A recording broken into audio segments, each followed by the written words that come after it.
Good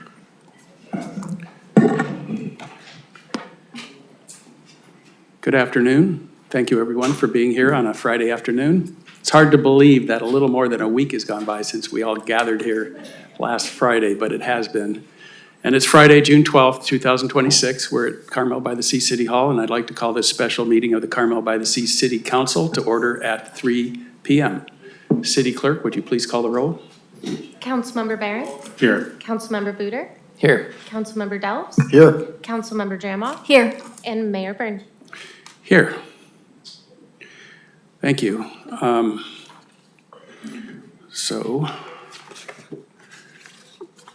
City Clerk, would you like to read the instructions for public comments for special meetings?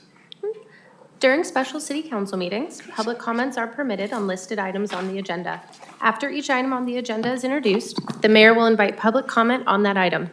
Each speaker is 3 minutes to speak unless otherwise adjusted by the mayor. While stating your name is optional, it helps to identify speakers in the meeting minutes. Remote or in-person participants who do not want to comply with the requirements of the Brown Act will be muted. All right, thank you. And if you hear some panting on the PA system, it's Bravo, it's not me. Just so you know. All right, so we have 2 orders of business this afternoon, and hopefully we can move through them as quickly as possible, but doing a thorough job of each so we can all start enjoying our weekend.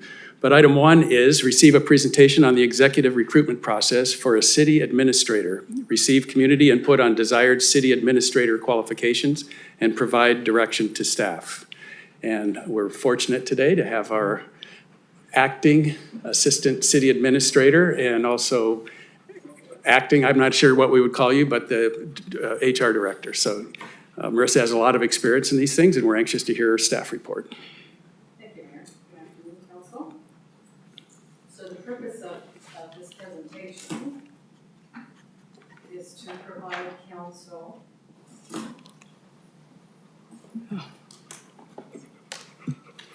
I'm doing it, right? Oh.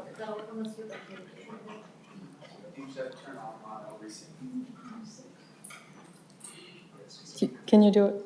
Okay. All right. So the purpose of the presentation is to provide council an overview of what the recruitment process entails. I will be looking for council direction on the items that we'll be covering today. And of course, today also lends an opportunity for the community to provide input on their desired qualifications of the next city administrator. So the most common recruitment approach for a city administrator is through the use of an executive recruitment firm. They're experts in this field. They have a broader candidate outreach, and they provide executive level screening and evaluation and a confidential recruitment service. And this is something that I'm going to ask council to keep in mind as you consider your approach to the entire process. Traditionally, the process happens in closed session. The reason for it is that it protects the process, it protects the candidates, and it lends for more honest and candid conversations with the recruitment firm. And this process normally takes between 3 to 6 months, although a more realistic timeline would be 6 months for this recruitment. The recruitment firm's role is to guide and advise council through the process. It may include discussions of salary and benefits, which I'm going to cover in another slide. They will develop the candidate profile, and this is where community input is utilized. They'll conduct a recruitment and screening process and present finalists for council to interview.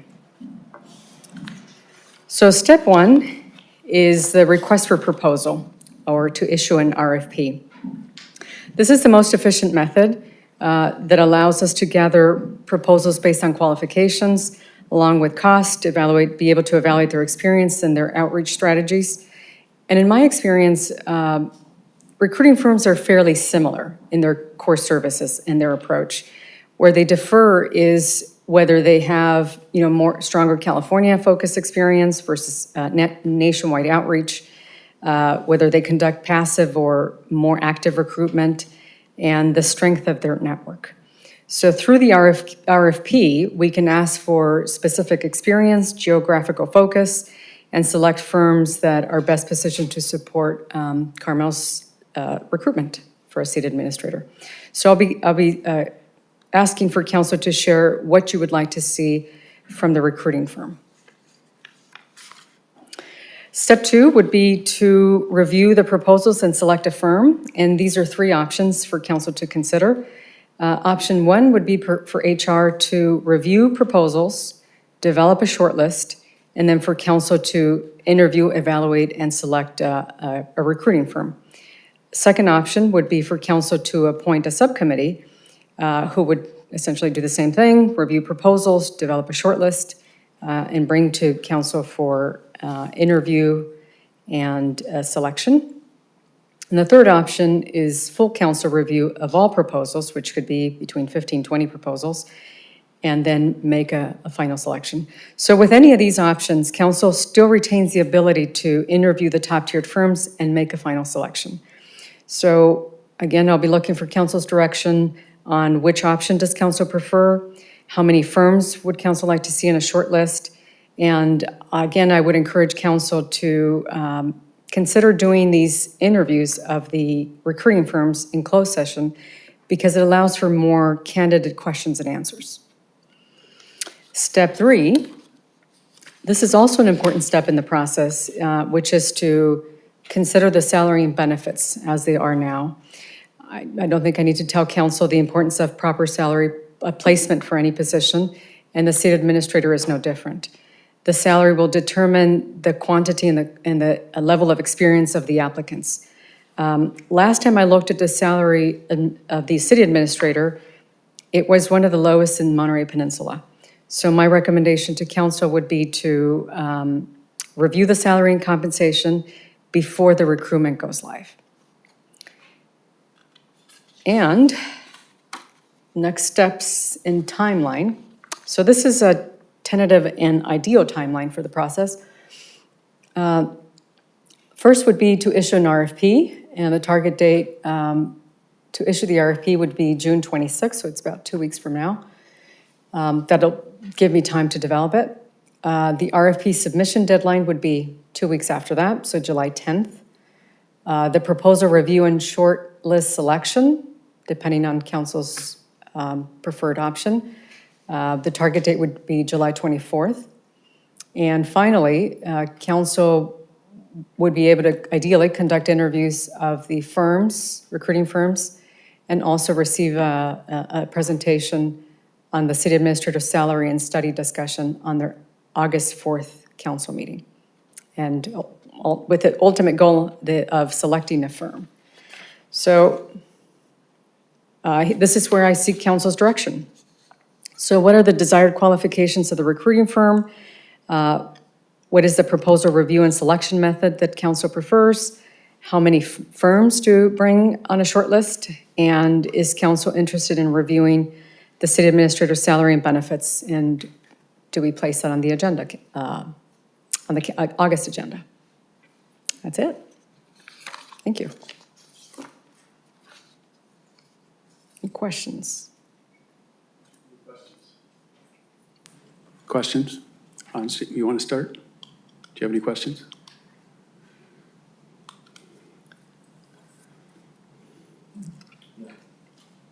Alissandra?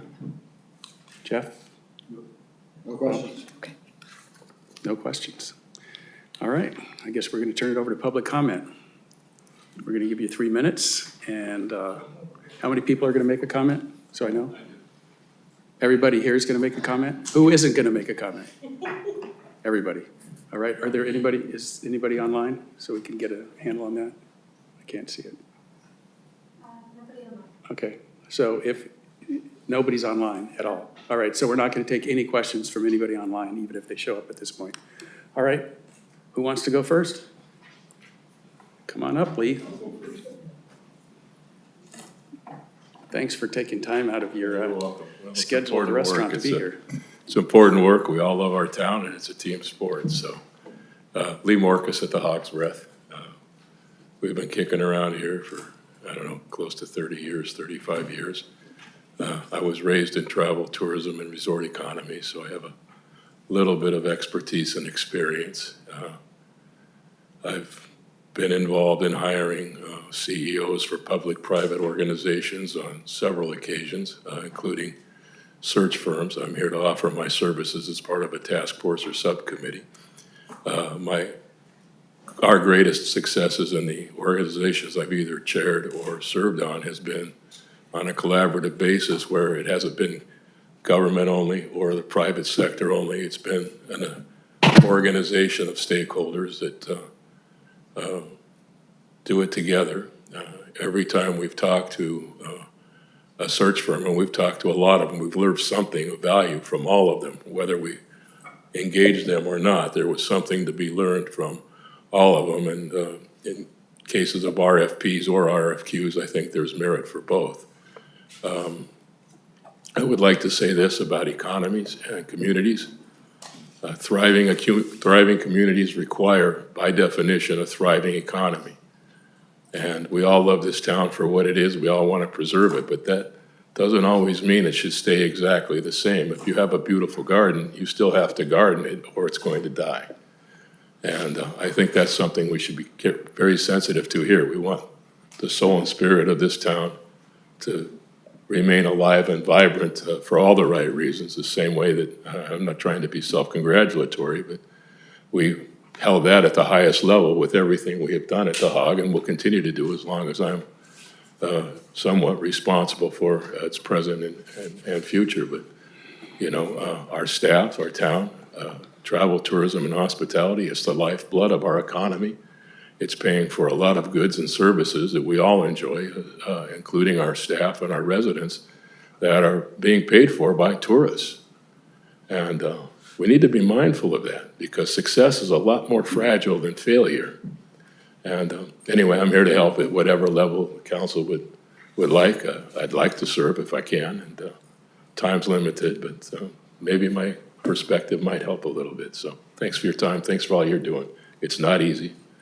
Other than being overpaid and underworked, you guys are doing pretty good, so thanks again. That was a good joke. Thank you. Thank I you. was being serious, Mayor. Thanks, Lee. My pleasure. All right, next. Oh, heck, I'll go. Gonna wake us up? Let's hope. Anyway, Ian Martin here. Thank you for the fast pivot and hearing the community last week and opening up this for a public discussion. You have an opportunity here to really set the tone for the selection of the new city administrator, and it should be done with utmost transparency because given the high stakes of the position, nurturing and fostering trust from the early phases of the process, I think will ultimately serve this community well and will transfer over to the new city administrator, whoever that may be. So, you know, avoid going into closed session when you can during this process. I mean, there are times where you will need to go into closed session, but keep that to the bare minimum so that we all have a chance to understand how you arrived at your decision, and so we can trust in it, and ultimately the candidate is ultimately selected. And do we get a second go around for the second item for public comment? Yes. Okay, cool. Then You're talking about the library comment? No, the next comment, the next item on today's agenda. No, this is it. You get one shot. Terrific, good. We have two items on the agenda, but Fine. for this one, you get 3 minutes. Fine. So anyway, like I said in my letter that I sent last night, I think choosing somebody who's intensely curious about our village and wants to ask the question why about the underlying principles of our municipal code, right, and our general plan, right, and our quirks and traditions of our village.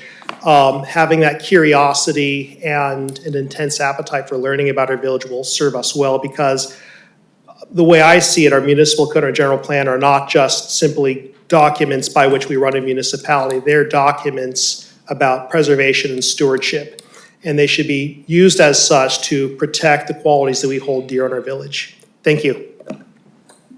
Thank you, and I'd like to thank, I think there were several of you that did turn in, and you were one of them, that turned in your written comments, and that's very helpful. And continue to do that, even after this meeting. Thank you. Who's next? All right, Mr. White.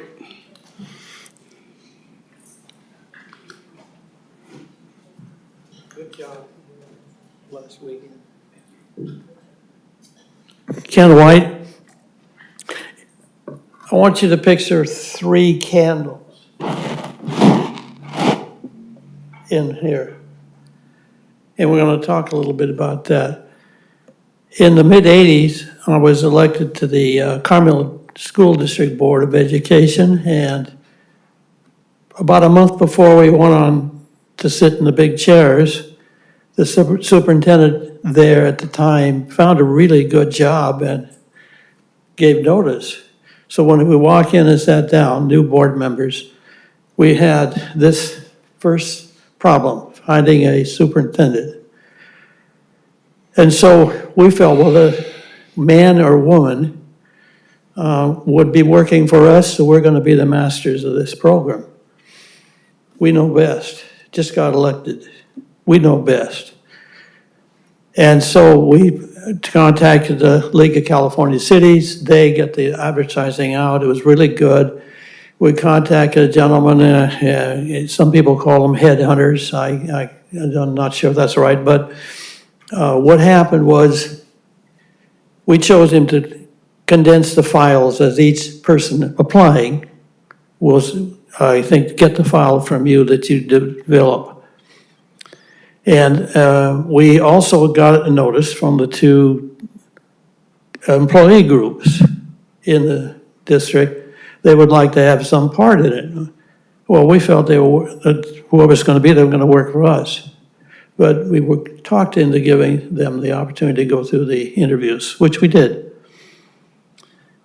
Lit 1 candle was the board. The other candle was from the staff. And we hired a person. And over a year's time, we found one little thing interesting. They were not the type of person he was that would go into the schools very often in activities, didn't go an awful lot, but was an administrator and did a good job administrating. 1 candle's lit, other candle's lit. This one wasn't.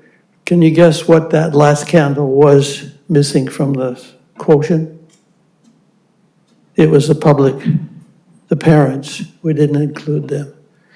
I guess that's what I'm trying to get across here. You may think he works or she works, and by the way, we had a good lady for a period of time, works for you, and they do. They work with you. They work with the staff, and they work with the voters and the citizens of the city. So hope to keep that in mind. Light all 3 candles and start the car and get it going. Thank you. Thank you, Ken. Exactly 3 minutes. Who's next?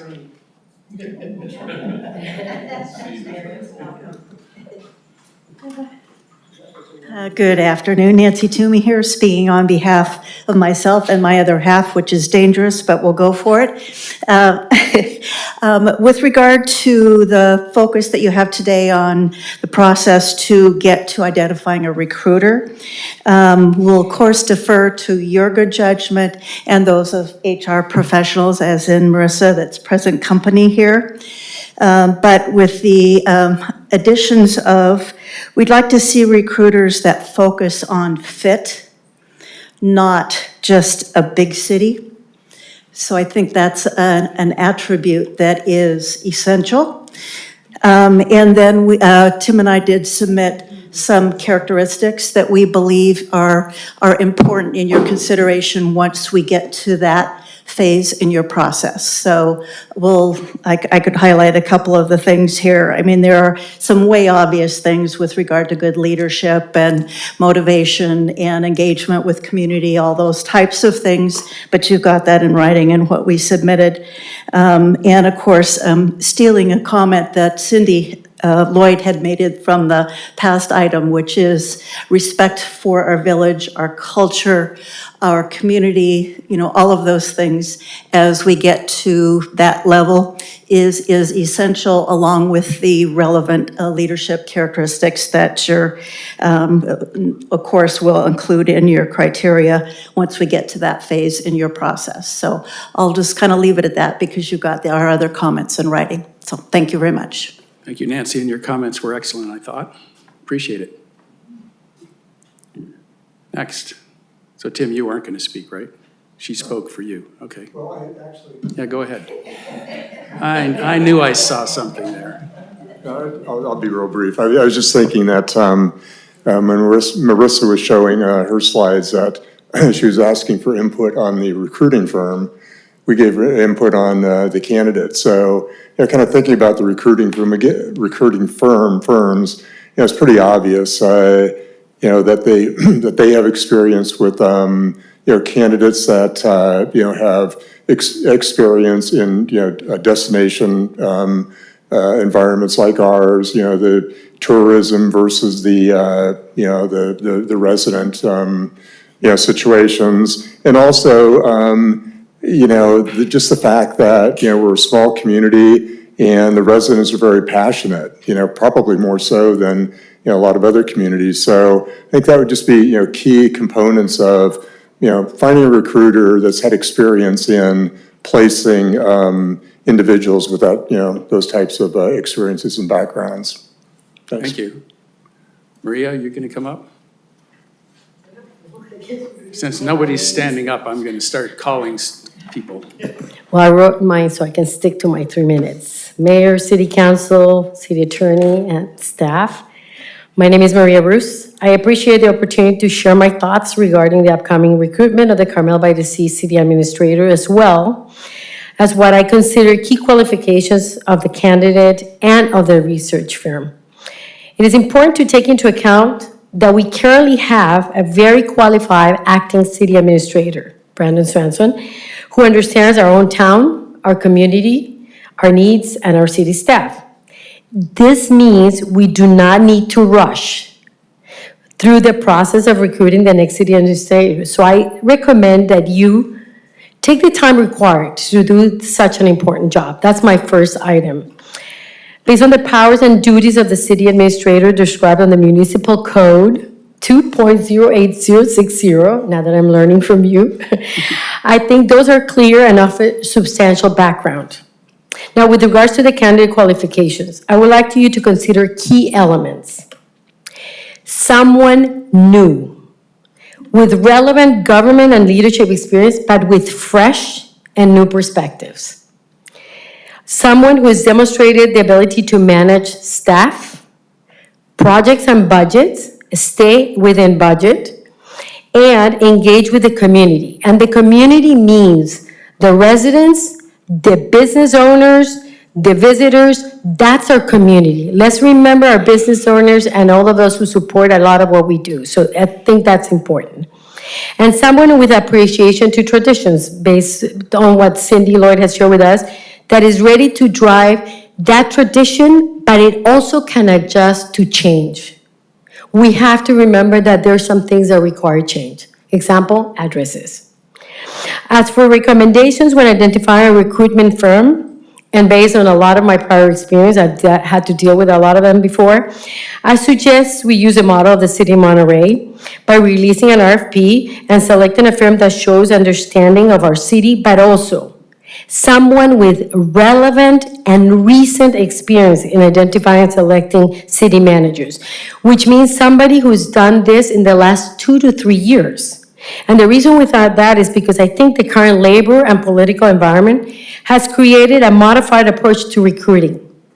We've seen some changes and making it challenging at times to really select what I call a diverse pool, which is why recent experience of the recruiters are being focused on one only type candidates. So I ask you to please look at candidates with recent experience and diverse pools.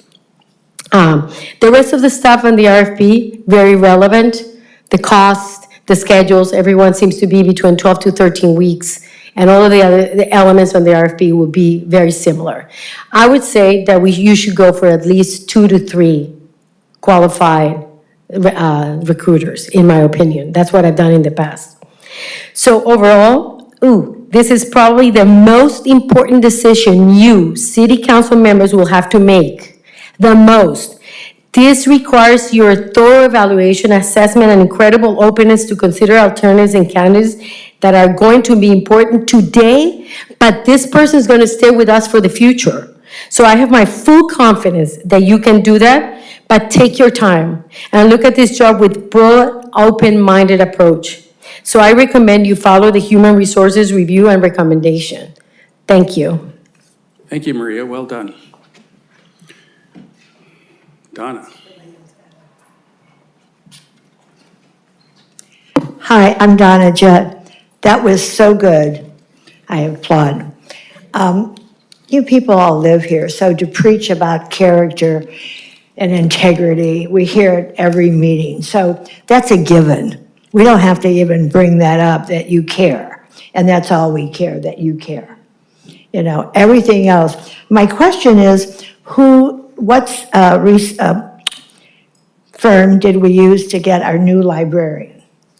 And my other question, what firm did we use to get Chip? Now, both of them have proven to be a track record. They understood what we were, who we were, and what we were looking for.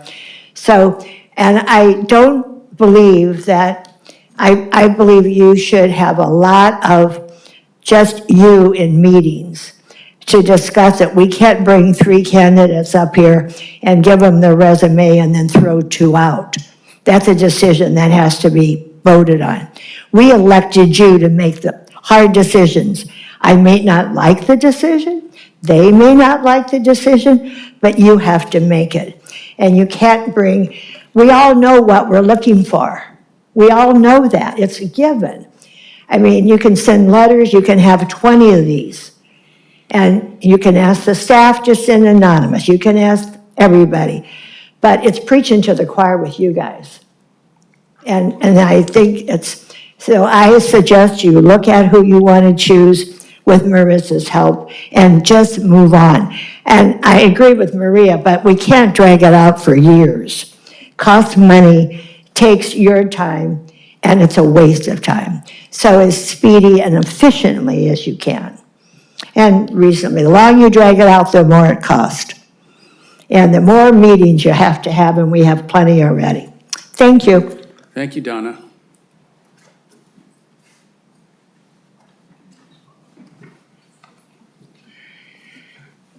Mayor, Council, City staff, for the record, my name is Cindy Lloyd.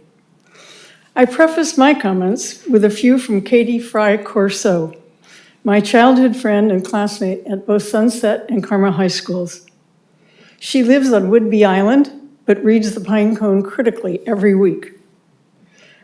When asked for her wisdom gleaned during her 4 years, she served as Carmel's deputy city clerk. She offered that being able to see the big picture, folding the small but important points of view into a larger, more inclusive sense of issue. If maintaining Carmel's historic character is important, then Carmel needs a city administrator who is tolerant of many points of view. Carmel residents want to be heard, not ignored, and that includes the residents of the sphere of influence. Years ago, I served on a citizens panel offering what qualifications we wanted in a new hire. Top of my list then, and remains today, is knowing and understanding Carmel's history, dedication to preserving her character, protective of our natural environment and parklands, maintaining independence from marketing organizations, knowing and upholding Carmel's general plan, municipal code, and all regulations governing commissions, boards, and committees. In short, the city administrator needs to protect and defend Carmel from excessive overuse by outside organizations. Carmel is not just a tourist destination or a location to hold parties. She is a residential town. Residentials are elected to serve on the city council. as volunteers on boards, commissions, and committees.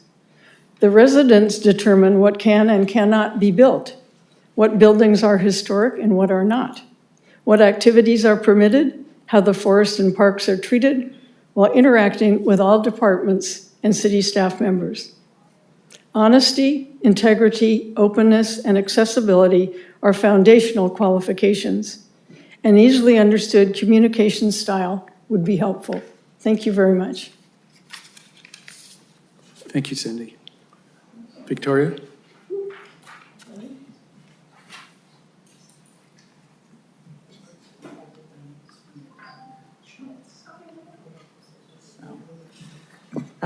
Doug couldn't be here, he's in Ireland, so he asked me to pass out his questions. Hi, everyone. I was glad that somebody else brought up the economy. Excuse me, I need to interrupt. Do we have copies of those for the public as well? Yes. Okay, I just wanted to get that on the record. I hope I brought enough. Let's see, 1, 2, 3, 4, 6, 7. I think I got everybody for the dais. So where was I? I'm glad someone brought up the economy. I heard a term recently in these chambers, which I thought was really resonant, the heritage economy. What we have is a heritage economy. Makes total sense to me. That means that our heritage is what makes our economy run. So that means if we respect our physical environment, our built physical environment, our natural environment, our cultural environment, we will attract people. And we will, it's like the commons, and we certainly want somebody in this position who understands that we definitely do not want to sacrifice the commons or have a tragedy of the commons, as they say. So I want to emphasize all the folks that spoke to that. The other thing that came up is, I guess, the 3 options, and I walked in a little late, so I might have missed something, but I understand these are 3 options about how to select a recruitment firm. But of course, those are not the only options available to you for the entire process. That's simply a quadrant of the process, which is the selection of a firm to help you. But I would also just encourage everyone to think of this as a very bespoke process, a bespoke community, and you should consider the role that that recruitment firm would play in a larger process and your own, willingness to get involved with a proactive, widening, and maybe a friendly competition with a recruiter. And the third thing I wanted to mention is as a parent in the schools here locally, I've had the experience of going through the recruitment process and been part of committees at least 3 times.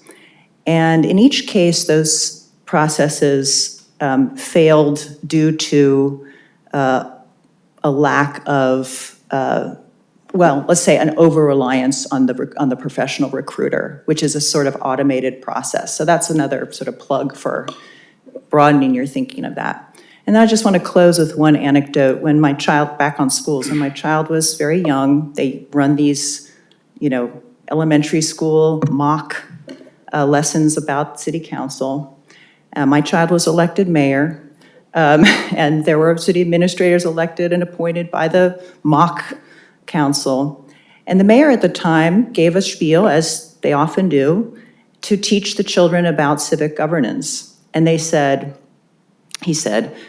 "Can you all guess who's in charge of the city?" I said, "Oh, the city administrator." No, can you guess again? "Well, it's got to be the mayor, my daughter." "No, wrong again.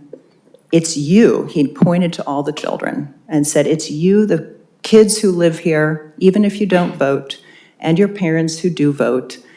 Every one of us, every one of you up there work for them." So we certainly want to get an administrator who understands that in our little democracy. Thanks. Thank you, Victoria.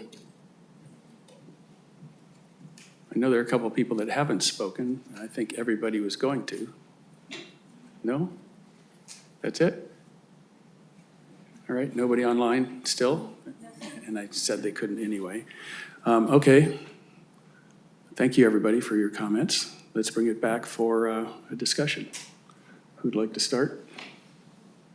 Jeff made a move. You ready? I did. Thank you, everybody. Thank you, everybody, for coming. I'm going to sort of divide my comments into two sections. Jeff, if I could interrupt you. I had a comment. I don't normally do this, but I forgot. I like to listen to everybody else first, but today if I could, I'm really sorry to interrupt. If I could, I'd like to say something before all of us go.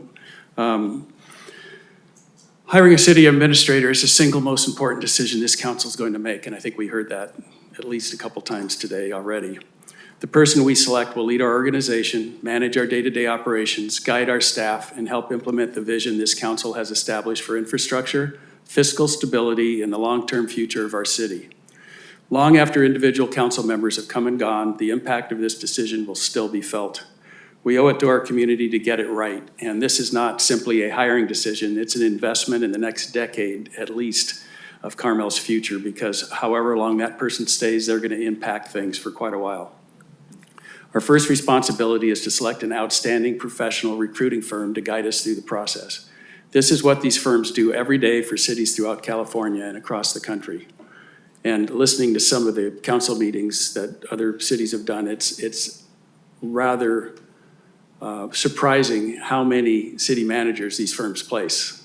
You know, the average tenure is about 3 years, so with over 450 cities in California, there's a lot of city managers that are changing hands, changing cities. These companies know where to find exceptional candidates, how to conduct a thorough evaluation, and perhaps most importantly, how to protect the confidentiality that highly qualified candidates require. Our job and the public's job is to trust that professional process and allow it to work. I also want to be clear about how I feel about how this council should interact with the recruiting firm. The firm we hire works for all 5 members of this council equally. It does not work for the mayor, for any individual council member, or for any outside organization or interest group. Communications and direction should occur through the council as a body and through a structured process that keeps all 5 of us informed and moving together constantly. I also want to address the question of outside participation. There may be suggestions to create resident committees, advisory groups, or other bodies to participate directly in candidate evaluation. I understand the motivation behind those ideas, and prior to sitting up here and researching this a little thoroughly, I probably would have agreed with that. Everyone wants the best possible outcome, but the reality is that the strongest candidates are usually sitting in successful positions elsewhere. They will only enter a search if they have confidence that their interests will remain confidential until the appropriate stage of the process. Confidentiality is not a bureaucratic formality. It is one of the primary reasons outstanding candidates are willing to participate. If candidates believe the process is unconventional or that confidentiality could be compromised, many of the very people we hope to attract based on some of the qualifications we heard today will simply not apply. Ultimately, the residents of Carmel elected 5 council members to make difficult decisions on their behalf, and we're sitting up here.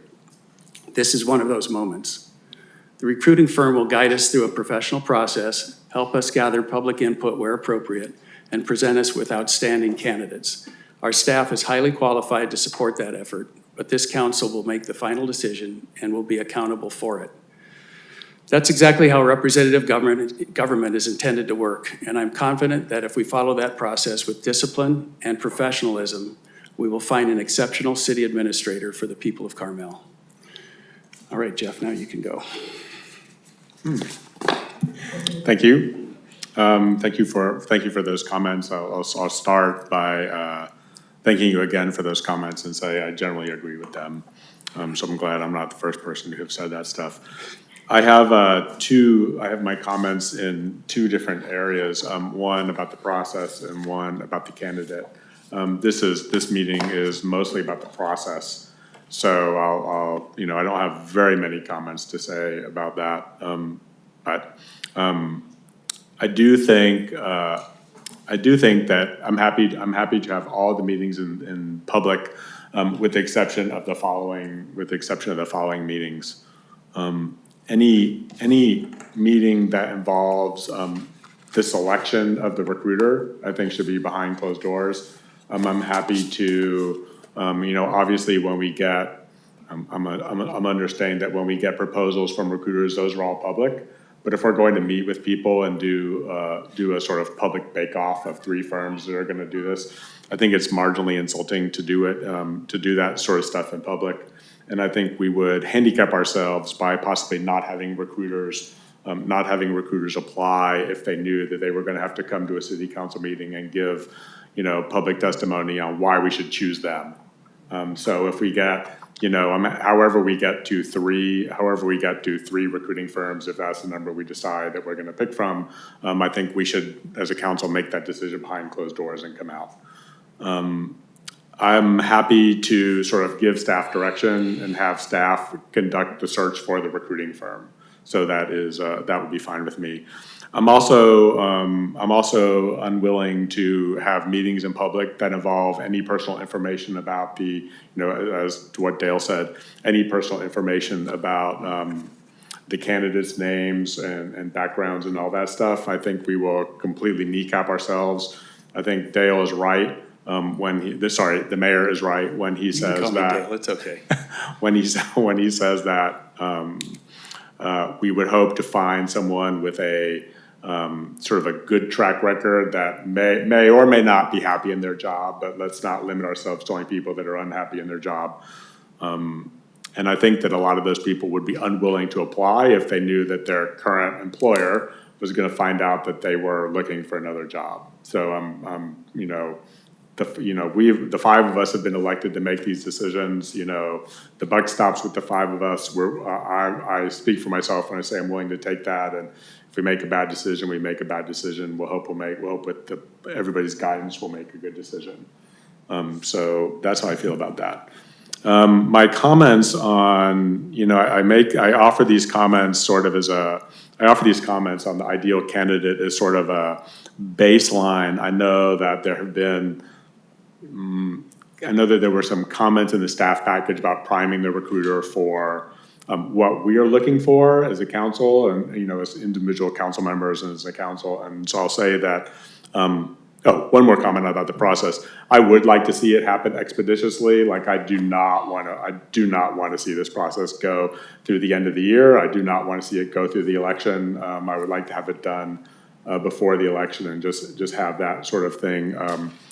I do not want to take advantage of Brandon. I agree, Brandon is good in his job, but I do not want to sort of further this, it's sort of a weird relationship as he's sort of acting, and I don't want to sort of strain the relationship that he will eventually have by keeping him in his job. I've talked to Brandon about this, and I'm comfortable saying this in public. So I would like it to happen sooner rather than later. I think we can put our heads together and make a decision we can do that. The things that I would look for in a recruiter, in a candidate, I have three things that are sort of requirements. First, someone who has a history of participating in village activities.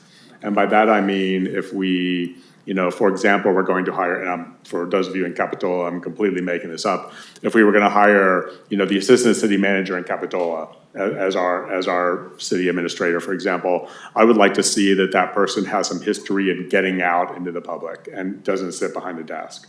So I think that one of the things that's important, we're a small community, we're an involved community, and I would like to see that the person that sits in this chair has a history of sort of interacting with constituents and is comfortable interacting with constituents.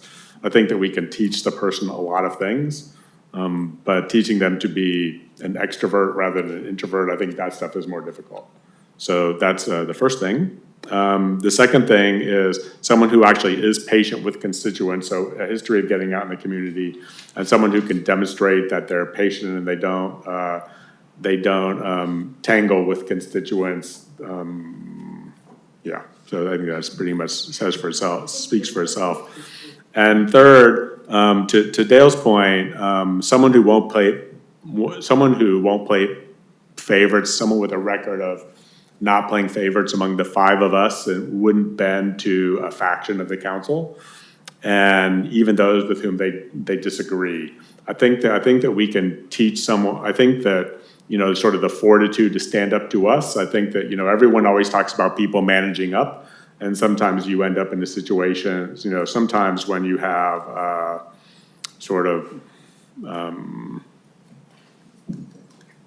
don't know how to say it, people who won't manage up, you end up in situations where they just take the easy road out rather than the correct road out.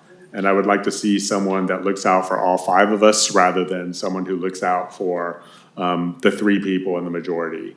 You know, there are other communities on the peninsula who have a long history of city administrators, city managers who look out for their jobs and count votes. And I'm not interested in having a city administrator who counts votes. Like I don't have any deal with that. The 2 things that I think would be a plus in our city administrator, Marissa, if you can like have a little bullet item, these things are pluses. One, experience with coastal cities and the Coastal Commission. I think that, you know, I said a minute ago that I think that we can teach the person a lot of things, and I think that that is completely true. But I think the legal framework that we operate under, as having our entire city in the jurisdiction of the Coastal Commission, presents its own unique challenges. And I would at least, you know, it will be a plus for me if, you know, we don't need to hire the city administrator of the city of Mendocino, who's also completely in the coastal jurisdiction, but someone who has experience sort of dealing with the dichotomy of laws, or, you know, how land use plans and how local coastal programs work with the Coastal Commission. That would be a big plus. I know that Brandon has all that experience. But I would hope that that would be one thing that the city administrator wouldn't have to learn. And then I also think that, you know, every city, you know, I'm sure that the recruiter would screen out people with no experience dealing with the business communities, but a couple of people have mentioned that we are a tourist economy.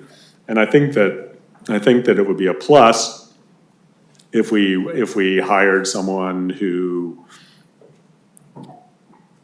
had dealt with that before, wasn't the city administrator of, you know, a city with just retail businesses or warehouse businesses or something like that. Tourism is its own special animal. And I think that if we found someone, and, you know, again, this is a good thing, not a requirement for me, but if we found someone with experience in a sort of a tourism-based economy, I think that would serve us pretty well. Thank you. Jeff, I have a couple questions. I want to just make sure I understood what you said. You mentioned things that should happen behind closed doors, but you also said other things should happen in public. Can you give me what those things are? That's sort of an important, given the discussion that I heard today. Well, I think there are things we have to do in public, right? We have to approve the contract in public. I assume that we could, like when we, you know, and it's funny because Alissandra and I were talking about this, you know, in our police station meeting this morning. You know, when we get RFPs, let's say we get 10 RFPs from recruiters, you know, someone's going to have to winnow them down to 3, and, you know, right? Because I don't want to do that. But someone's going to have to winnow them down to 3. But the other 7, you know, are public documents. And when we come back from closed session and we award a contract, which will happen in public, because it has to happen in public and should happen in public, the public will have an opportunity to comment on the decision, you know, on the decision that we have made. So I think that there are some things that will happen in public and some things that won't. Okay, good. That's a good point. Okay. That's a good point. Thank you. All right, go ahead, Bob. So the topic on the agenda is the process, and that's what I'm prepared to talk about. I'm really not prepared to talk about the qualities of a candidate, because I know that really, we have opportunities to do that later, as will the public. I actually have been through a search for a city manager twice in my life. It was 20 years ago and 16 years ago in a different state, in a different town. But nonetheless, I'm informed by that experience, and it worked both times. We, in both situations, hired a recruiter, and that recruiter was excellent. and led a process that was first and foremost very public. And there was, when that recruiter came to visit us to understand what it is that we wanted, and that at the time it was a group of 7, that visit also included meetings with, public meetings to allow the public to voice their interests and what they're looking for. And I believe that that they also met with staff, I think it was mostly senior staff, to gauge interest there. So I guess, Ken, to your point, sort of, it was all 3 candles were, asked for their opinions, and then that formed the spec essentially that they were going out and looking for. One interesting learning from that was, Jeff, your list was very thorough and specific. I remember we went through that same process and came up with a list that was that thorough and that specific. And the recruiter basically said, well, that's great. There's 12 people that would satisfy all of those things. And I have their phone numbers. Do you want to just call them? Or do you want to maybe prioritize some of these things so that we can widen our net a little bit? And we actually ended up hiring a candidate. I was in a mountain resort town, and we actually ended up hiring someone from Iowa. Because when we really prioritized what it was we were looking for, it was different than we thought, and it was that candidate that ended up checking the boxes that we thought were the most important at the time. Very different experience, but I learned from it. On the process, Jeff, I think I agree with you. I definitely agree with you that most of this needs to be very public, and would benefit from being very public. Certainly any interviews with candidates is not, for all the reasons that Dale and Jeff have already articulated. As to the selection of the recruiting firm, I think you're right. I think I came in here thinking differently, that maybe that was a public meeting too, where we would have the interviews a bit more public. But I think for a lot of the same reasons that you don't do that with a candidate, we don't probably want to do that with the recruitment firm. So I think I am comfortable that those interviews and then our own deliberation is probably better off as a closed session. Marissa, you were kind of asking what process specifically we wanted to follow. Let's do an RFP or Q, whatever that needs. I don't know if you all saw the materials that Marissa shared with us of what Monterey went through, but that was very helpful to see the responses and that, their top 3. I would like to do that, and I think it's fine for staff, and this is a lot on you, Marissa, to winnow it down to 3. But you have to leave breadcrumbs for us, and as Jeff said, all the responses are public. But I think you also need to have a methodology, and you have to share the methodology, which I think you would do anyway. So I'm okay on that one. And then I know once we get someone, that's really where this process starts. So, I will just weigh in on, I know what is important to me in the next leader it's all those things Jeff said, but for me, it's even more fundamental. It's, I want to make sure that whoever we hire is first and foremost an outstanding former manager, meaning someone that has come up through the ranks of something, ideally many things, and has the experience on how to manage people inside the organization primarily, but also, to manage people inside the organization to meet the expectations of our constituents. But I say former manager because I want someone that has moved beyond management into leadership and understands how to lead an organization, which is a different skill set. I think the best leaders often, not always, but often, are former managers, because that helps them lead the organization. They have to remain in that management role because they have to manage their managers. But the leadership is beyond that, and it's kind of a hard thing to describe sometimes, but it's a lot of the things that a lot of you have talked about in terms of, you know, the ability to connect with the community. But even on that connection with the community, I'd be delighted if we could get a new leader who understands that it's his or her job to get all 92 of our employees to connect with the community, and get this organization connecting with the community, and this organization delivering to the expectations that that we have as a community. You know, that we get this organization to a point where it's glad to be of service and finds a way to get to yes in the appropriate way. Those are things that matter a lot to me. And I say that as, I don't want to hire someone who does those things but only does them herself, right? I want a person that gets the entire organization moving in that direction, more than we are today. That's all I have. Thank you. That was great. A lot of interesting concepts in there. So to summarize it, in terms of the public versus private processes, could you give me the high points of those? I agree with Jeff. I think there are two things that need to be done in closed session. One is the selection of the recruitment firm. The other one is the selection of the final candidate. I think that's it. Okay.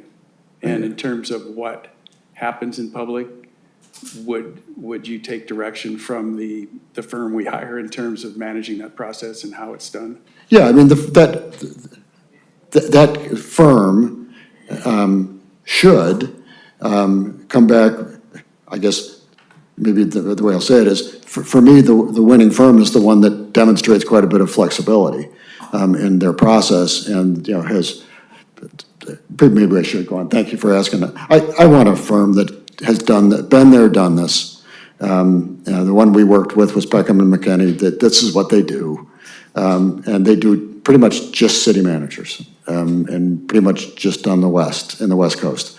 And that it's someone that, you know, has done it so many times that they can vary it based on how we want to customize it, because knowing this group, we're going to customize it. And knowing you, we're going to want to customize it. And I think we're going to want to customize it to probably take a little longer and cost a little more and get a little more public input, right? So, but again, I think that's the next, in terms of what all the steps in the process end up being, I don't know yet. I mean, that's the person, I'm looking for expertise to inform that. I'll just push for what I said, more public. The firm will act as a consultant to develop a custom process for us. Yeah, and I hope we listen to them. Yeah. Okay. All right, good, thank you. Would you like to go? Alissandra? Thank you, Mayor.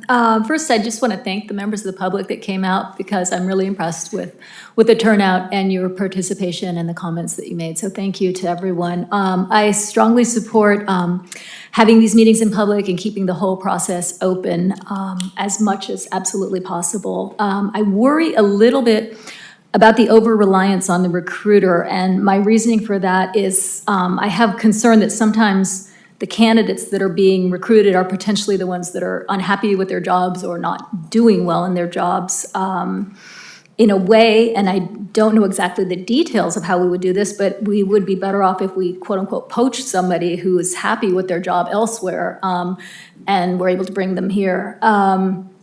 And we're hearing very good comments from the public and great lists of very important attributes that they want in a candidate, but I just wonder a bit how we can get that level of detail and specificity in the candidate search, and if the recruiter is really going to be able to understand the details of the kind of person that we're looking for and translate that into finding us that candidate. So that's a bit of a concern. I do think we need to think outside of the box in this, and definitely look for California coastal and regional candidates. As far as the selecting of the firm, I don't think we should do a subcommittee. I think all 5 of us should be involved, and I think we should keep that as public and open a process as possible. And also very good advice from members of the public is not to rush and to really take our time. I appreciate everything Marissa put together, but I think even the schedule that she put together might be a little too compact, and maybe we might need a little bit of time to get the RFPs and selecting of the firm, because we just really want to get that right. First the firm, and then obviously the candidate. Could you expand a little bit on outside the box, what you meant by that? Well, it ties in with what I was saying earlier about the recruiter. I'm a little bit worried the type where we might just be handed candidates that are not necessarily going to be the best because they might be, like I said, unhappy with their jobs. So if we somehow do some networking of our own and reach out to regional areas and see, like I said, this is going to be an awful lot of work, and I'm trying to talk this out as I'm coming up with how we could do this, but I think we might need to rely on more members of our community who may have contacts or people that they have worked with. I mean, for example, just, Doug Schmitz, who's a member of our community, who was a former city administrator, may still continue to have contacts. We might be able to get some leads that way. I'm just throwing that out, like I said, thinking off the top of my head. But I think the key will be a coastal candidate from California regional with understanding of our community, not to mention, as Jeff said, understanding all of our coastal rules and regulations. We don't want to have to completely start, from ground zero, explaining those sort of things to somebody. So if they have some familiarity with that, that would be a help. So just reliance a little bit more outside of just these firms. So connecting that recruiter to our networks and other people in the community. I think that's a great idea. Sure. Yeah, perfect. All right, Hans, I'm sure you've got some great ideas, well thought out. Well, I'm gonna stay high level at first, so. Okay. And then I'll dig into the specifics. So I think at the highest level of abstraction, my hopes for this process are sort of twofold. So one, that it builds trust and community buy-in by being open, transparent, and heavily involving the community as much as possible. So that's number one. And then second, my second hope for the process is that it's as thorough as possible. This is going to set the direction of the city, as you said, Dale, for the next 5 to 10 years. So I just think we need to put in the work to make sure we turn over every stone to maximize our chances of a successful outcome. Going from 65% chance of success to 75% is meaningful here, and I think it's worth the extra work. So then, okay, how do you translate that into the details? So I want to see some of the presentations from the recruiters and talk to them first, but at the moment, I'm leaning in favor of a truly national search. I spoke to our acting city administrator and to Doug Schmitz, and both indicated that they thought that the Coastal Commission, some of the California-specific things, CEQA, were pretty learnable. And so that led me to think that we should really cast a wide net, right? If we can find somebody from a destination community that has a strong sense of history somewhere else in the country, it just really opens the aperture on the number of candidates, and I think that's really valuable. I'd really like to be doing final interviews with something like 4 firms to really be able to see some variety. Monterey, I think they had 14 respondents. They went out to 20 firms. And I was just thinking, winnowing from 15 firms to 4, it's a lot of power. And, so I'm with Alissandra. I'm for full council review of the search firm RFPs. And part of that is just, there's so many aspects of this that the selection of the search firm sends you down a particular track. Is it a regional search? Is it a national search? How interested are they in a more bespoke process? So I think the selection of the search firm is actually quite important.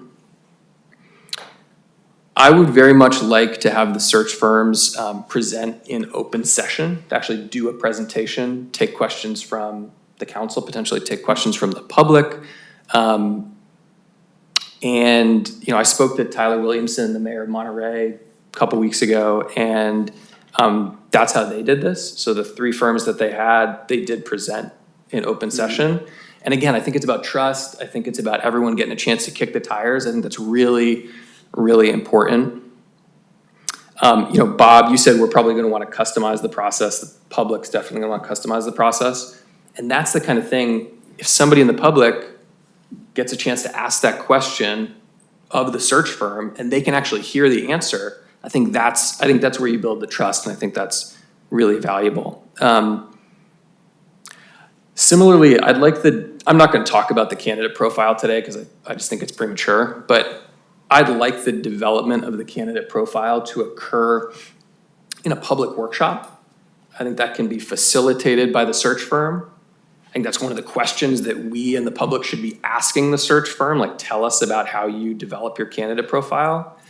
I'm much less interested in the process where they do siloed interviews with the 5 of us and solicit some general public comment and then go and cook something up.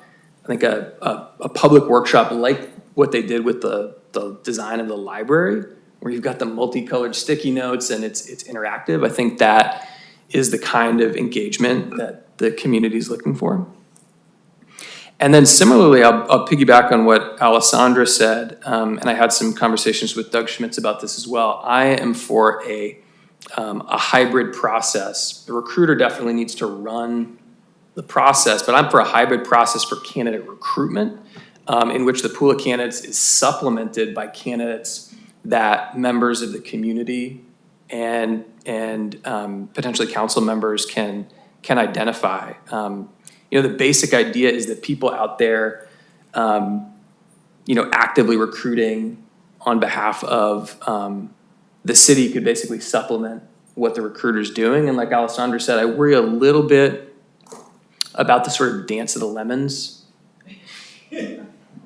So basically you've got the people who weren't selected in the past 3 or 4 recruitments, right? And so I think if we can go out and do the bit of more active recruitment, they all go into the same funnel at the end of the day, and I think that's just additive.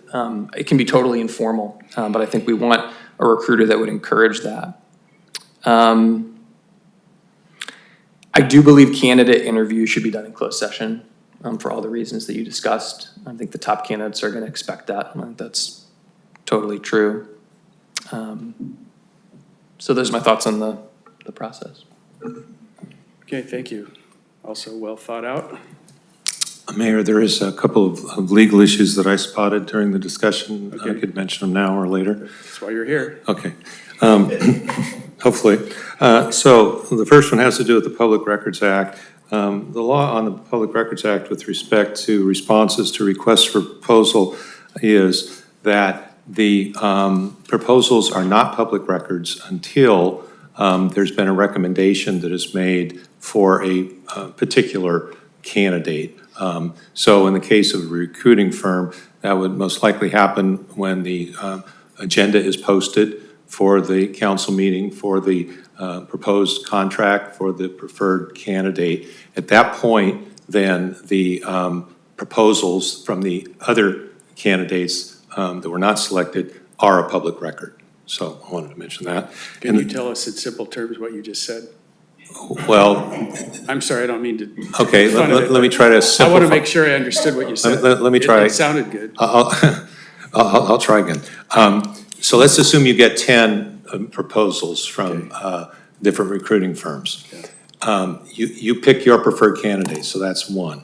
Okay. The other 9 proposals do not become a public record until the one you did select has been put on the agenda for a vote by the council. So typically, your agenda gets posted on the Wednesday or Thursday before the council meeting. So when that agenda gets posted, that's when the other 9 that were not selected become a public record available for inspection by the public. So it does limit the public's access to information prior to us making a decision. Well, I just explained what the Public Records Act says. Now, having said that, the fact that something is not a public record until that point in time does not prevent the city from disclosing the proposals earlier than that. But that's when the Public Records Act, and there's case law on this, says that in my hypothetical, the 9 that weren't selected would become a public record when the agenda is posted for the 1 that you did select. So we could do it earlier, but we have to do it once we select the first. That's right. Okay. All right, so that's one. And secondly, under your municipal code, the city administrator has spending authority up to $60,000. And from my understanding, from the estimated cost for the contract that's in the staff report is between 26 and 37. So I'm just telling you what it could mean, and not what it has to mean. But what it could mean is that the city administrator, you could give direction in closed session for the city administrator to execute the contract because they've got the legal authority to do that. I'm not suggesting you do that, but it is an option available to you. The sense I'm getting from hearing the comments from the council is that you would want that, is that, and from the public, is that you would want that contract not to be, even though the city administrator might have the legal authority to do it, you would want it to come back at a public meeting for the council to award. To Jeff's point. Yes. Okay, so what you're saying is you would recommend that being in public? I would advocate that authority, thank you. Okay, so it would be done in public, just as Jeff said, which was a good point. Okay, anything else? That's it so far. All right, thank you for doing that. I have a question. Yes. Maybe the question is for Marissa. Could you come up? I'm gonna have some too, so. Come on. Brian just remarked that, when I spoke about when I spoke about the recruiter proposals being public and the public having a chance to sort of get to them via the RFP or are releasing them, whatever. My understanding of how that was gonna work was that when we published the agenda, they would become public. According to Brian, according to what, and so my understanding comports with, I didn't have a conversation with him, but comports with what Brian said. Is there a problem, like if we, in your opinion, is that the right way to make those documents public, or should we do it before then? So if council chooses to see all of the proposals publicly and make a selection, as Brian just stated, they all become public comments, documents. The concern with that is that this would have to be part of the RFP proposal. So if I put out an RFP and let the firms know what's going to happen with their proposal, that they're Well, we just. should, sorry for interrupting. Yes, we should. We should tell Yes. them what our process is gonna be in That's right. selecting the firm. The downside to that, and that concerns me, is that it would deter certain firms from applying if they just, it's really out of the ordinary for the process, and they may just not be willing to participate in a process that's so out of the ordinary. We saw to Monterey's point, like Don's and Monterey's point, and in our packet, we saw the 3 proposals for the city of Monterey. So Monterey had staff winnow them down to 3, and then those 3 proposals became public. That's correct. And my question for you then is, so proposals number 4 through 10 are never made public, and you cannot get them through a Public Records Act request? They would be a public record subject to a request for them. So I could go to the city of Monterey and ask to see all the proposals. You Like, could, we but- had this, we went through this when we've been through this before. Okay. They just wouldn't be like readily available for somebody to do a search. They would have to do a public records request for them. So, protects the firms a little bit, protects them, from the cost, maybe that the cost of their proposal. And which is why I'm saying it might deter certain firms from applying. But the three that were published, in the case of Monterey, like, they certainly knew that at some point their proposal was going to be published. Yes, and it was probably done through Right. the RFP process of letting them know 3 finalists will be selected by HR department and recommended for council to consider in public meeting. Thank you. All right, for those of you, if you could stay up here, I have some questions. You're not probably going to be comfortable answering them, but I have some. For those of you who didn't watch the Monterey meeting, and I watched it very closely, it was sparsely attended. From what I could see, there were only 2 people on one side, and that's all they showed. So, and I asked, and there maybe were 5 people there, and nobody said anything. And the person, the company that showed up and presented in public was selected. And it was clear that that decision had probably been made earlier. But they also probably got selected because they showed up. The ones that were in Zoom were obviously weaker because when you're They there, didn't show up. you're much more dynamic. I mean, the woman that won was very dynamic and lively, and she was a good salesperson. I mean, that's what they are, they're salespeople. So just so you know that the public process was not really important in terms of making the decision, because that same thing could have been done in a closed session. That's correct. That's my opinion. Yeah. And I'm not Can saying I that's ask- good. I'm not saying that's good. It's just the way that it happened. So I touched on it in my talk because my research showed the same thing. Selecting there's sort of a standard protocol that the most professional firms work within. Right. And I've worked with them in my software companies too. I've had a lot of experience hiring a lot of people. But if you go outside of that, because we're unique and we want to take care of our uniqueness in our town, talk to me about that. Like, what are we really going to lose by becoming special? So you're taking a chance on deterring both firms and applicants from considering employment, because everybody understands the traditional process that this takes place in, which is traditionally closed session. So once you deviate from that, it concerns them when you go outside of standard process. So it deters, as I said to Councilmember Byrne, it could deter a firm from applying, they just don't want to bother. And it could deter a candidate from going through a process that's not customary to them and they're not used to. So it might make them nervous. Is this real? Have you seen this in Yeah, we the know, past? I And mean, when you go to we know HR this among- conferences? Yeah, we know this from HR directors. This is very common knowledge So for us. your professional opinion is to discourage us from doing that? In my professional opinion, would be for you to follow the normal process. But of course, this is council's decision, but that would be my professional I advice. just want to make sure, that everything's on the table when we make a decision Yeah, here. I've been through 5 different city administrator recruitments, so I've seen the process. And that's just the risk. You hear it from the recruiting firms, and you always know that from the candidates themselves. So the process of winnowing it down in Hans's terms from like 15 to 4, I think you had mentioned 3. Talk to me about that. The same thing, like what could go wrong by doing all that in a closed session where we sit there for 5 hours going through every single one in great Well, detail? council can do that. The process taking place publicly would be very unusual. It would take a long time, of course. And as I said earlier, most of them are very similar. Where they differ is their focus, their geographical location, their experience, how many they've done, how many they've placed. And that could easily be extracted from their proposals and simply presented based on council's direction today.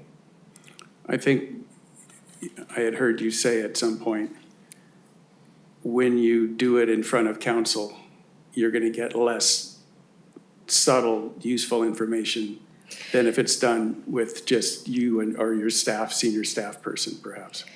So you just have more candid conversations, right, than would happen in a open session or open meeting.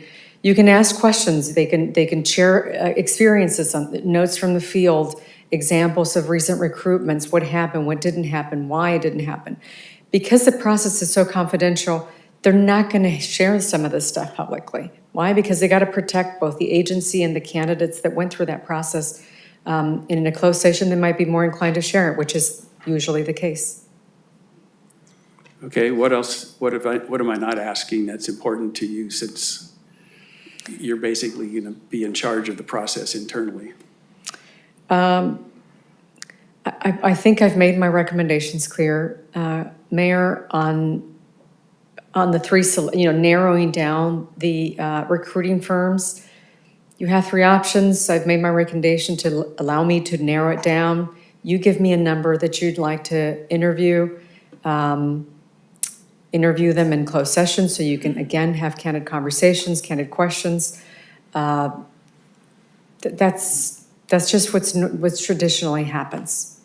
And let the consulting firm, the placement firm, make a decision as to the public process and how to integrate that with. But they don't make the decision. So once you would, so a lot of what your concerns would be cleared up and guided once you select a firm. So once you have a firm selected, that recruiter is going to walk you through the entire process. And it could be an open session. I mean, they could tell you the timeline, what they're going to do, how they're going to do it. They can show you the recruitment, the candidate profile they develop with your input, with the community's input. They can facilitate community input workshops. So it's not like the process ends here. If anything, it begins once the recruitment firm is selected. That could be the session that Hans was talking about, where we put the dots on the wall. Yes. Really, so we all feel like we're part of it. Right. Yeah, all of that will take place once a recruiting firm is selected. Okay. Do any of you have any other questions? I have a piggyback question on some of related that? to something you asked, Go ahead. Dale. Go ahead. Dale mentioned that the winning firm in Monterey was the one that showed up in person. So most of the process that, we're gonna do with the recruit, like we select a firm, and then we're gonna go through this months-long process with that firm and some person at that firm, so I'll just say that person. That person, will they generally be here? Like when are we, these recruiters, and I'm sorry, I don't know the answer to this question. The Monterey recruiters, where were they physically located? Most of them are Northern California. This is. Let's go with that. So let's say we have someone from San Francisco. Is it would I be unreasonable to say that when we are having a meeting that involves the selected firm would be here rather than be on Zoom? Is that a reasonable? That could be council's direction for the firm. So if council, and part of the RFP process, that the expectation is for them to be here physically and walk council through the entire process. And so if that's the case, wouldn't and we've sort of had this discussion, certainly during the PD process and then other processes, if the expectation is that they're going to be here in person, once or twice a month for the next 4 months, why would the expectation not be that they're here in person, when we're going through the selection process? Why? That's just kind of a show of good faith, There's no right? reason not to expect them not to be here during the Maybe I'm presentations. asking the five of us. Yeah. What we think about that It rather could be than. that they got a heads up that the other person had already been selected, and why waste your time to come there? I sort of got that feeling, to be honest.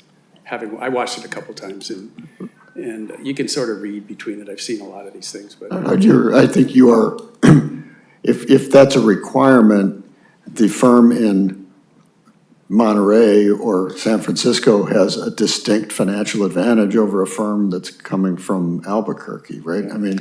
Well, that'll determine their proposal too, right? So if the RFP tells them outlines exactly what the expectations will be of them, they're going to incorporate their costs, their travel cost into their proposal. I'm just reacting to it, Jeff. I hate making behavior in the recruitment process. The whole process of evaluating somebody is a set of filters to figure out who we want. And if one of those filters is going to be that you have to show up to represent yourself, okay, but I think I have other more important filters. Go ahead. It definitely shouldn't be the only one, Councilmember Gales. I just wanted to circle back to the winnowing process. You know, you're sort of asking Marissa to go pick 3 firms out of 15. And what strikes me is we're an hour and 25 minutes into this conversation, and we haven't given her any criteria.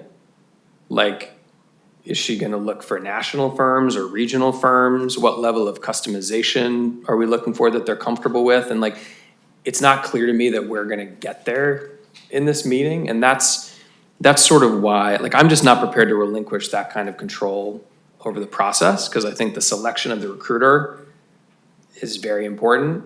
And so it just makes me very uncomfortable that we would sort of just release her to go do that. I got that pretty clearly in your original talk. I mean, that's why we're going to end up giving direction. I mean, we're not passing a resolution here. No, but I need direction. I'm The gonna, reason I have you up here is because we're here to give you direction. right. And Hans's point is well taken. This is not easy to give clear direction, since we're not going to vote per se. I could take thumbs up, thumbs down, but you can also stand there and ask us questions to get the kind of direction you think you need. So on the last slide, I put the 4 questions I need answered, essentially, for me to launch this recruitment and to develop an RFP and send it off. So I do need council's direction. Yes. I need to understand what council prefers in a recruiting firm. I think we've just determined that for them to be here, for the recruiter to be present, unless, okay.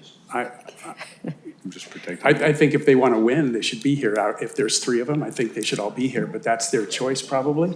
I'm not sure we should tell them they have to be here. It sort of sends a message if they don't want to embed the price into their. There are parts of the recruitment process where they don't need to be here. If they need to schedule meetings, of course, they're probably going to work with me for that. But for the presentations, right, the initial presentations when council's going to make a selection, they should be here.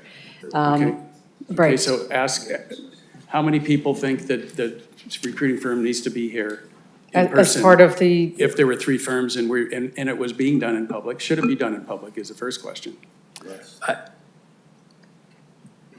I mean, you might have a national firm and it just economically might not make sense for them to come out here. Except what she said is, or Jeff said, I think, if they know they're gonna have to fly here because we said they're going to, then and that's part of their bid. They add $5,000 onto their bid. I'm just saying, they're gonna make $30,000 on the whole 4 to 6 month process. There's a range. There's a range. there's a range, yeah.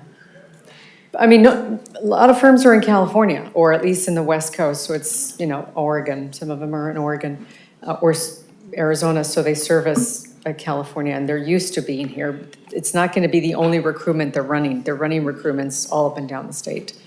But I do need to know if that's something I need to add to the RFP. Does council want him here for the interview, especially for the initial interview?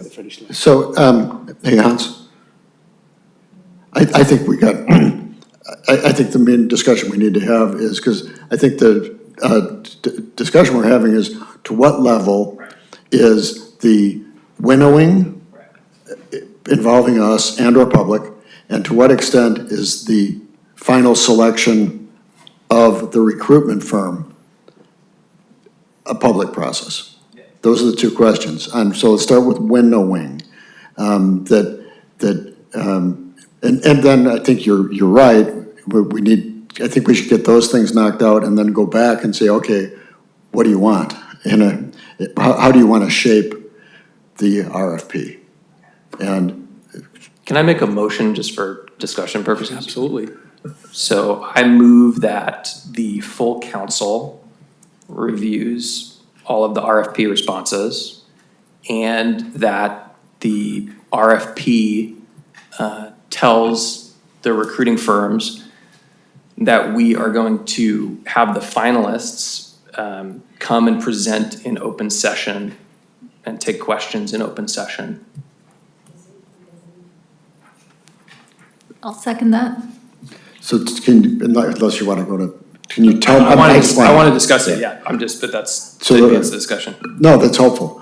You know, the winnowing part, it's like, if we get 17 responses or worse, 70, and the 5 of us are going to try to create our own process for winnowing them, that's not our skill set. So I'm trying to understand how that isn't just chaos.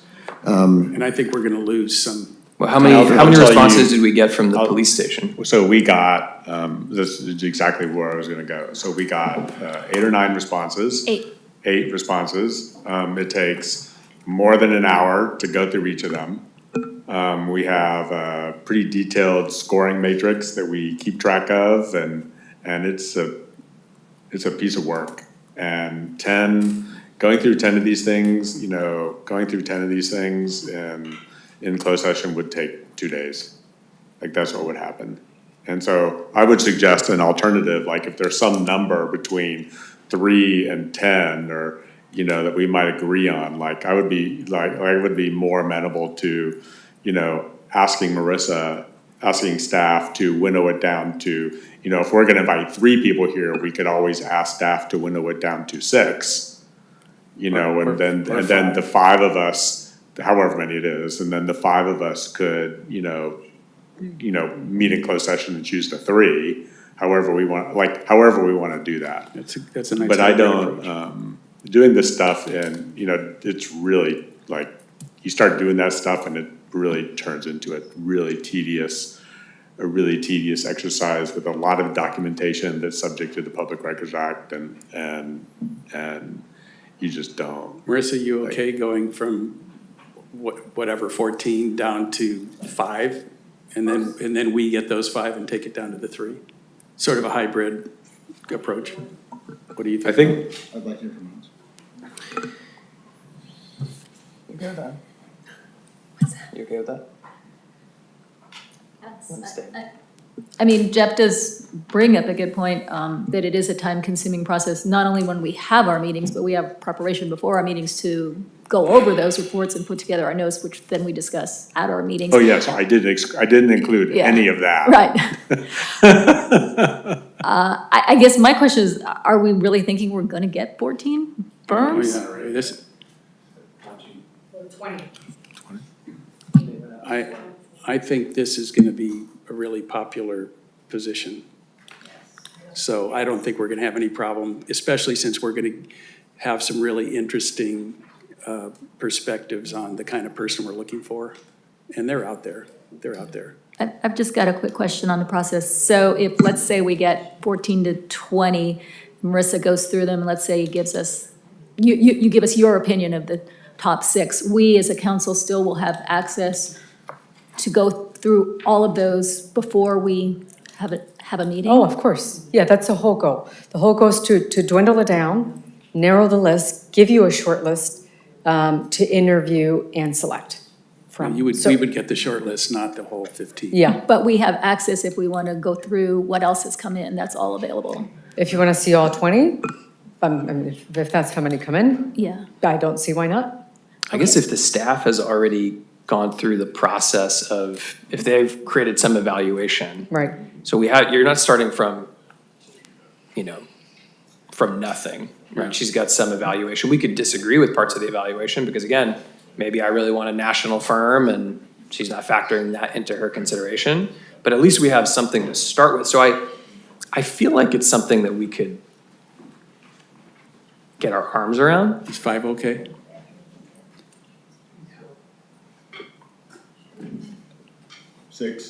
Yeah, I'd say 6.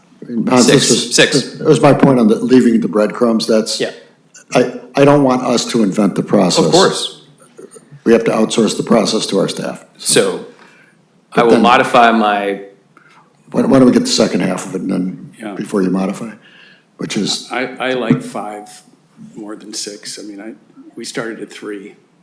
Because I think the more important one of this is, when we're down to 3, are those interviews public or not? Yeah. I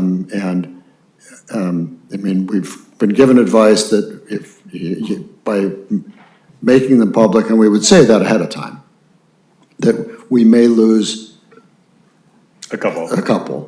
and we may lose a couple of really good ones because they might feel like they have some secret sauce. I'm not sure there's any secret sauce here, other than their secret sauce is their network. And that's what they're all gonna come in and sell. So, I can get my head around that, and is that what it is? It would be just in chambers, that they can decide whether they want to come in person or on Zoom, or Yeah, absolutely. I mean, You okay with that? Mm-hmm. Okay. then is it okay if we don't make that a requirement up front? I mean, that's a decision, to me, that's just a sales decision. That's on them.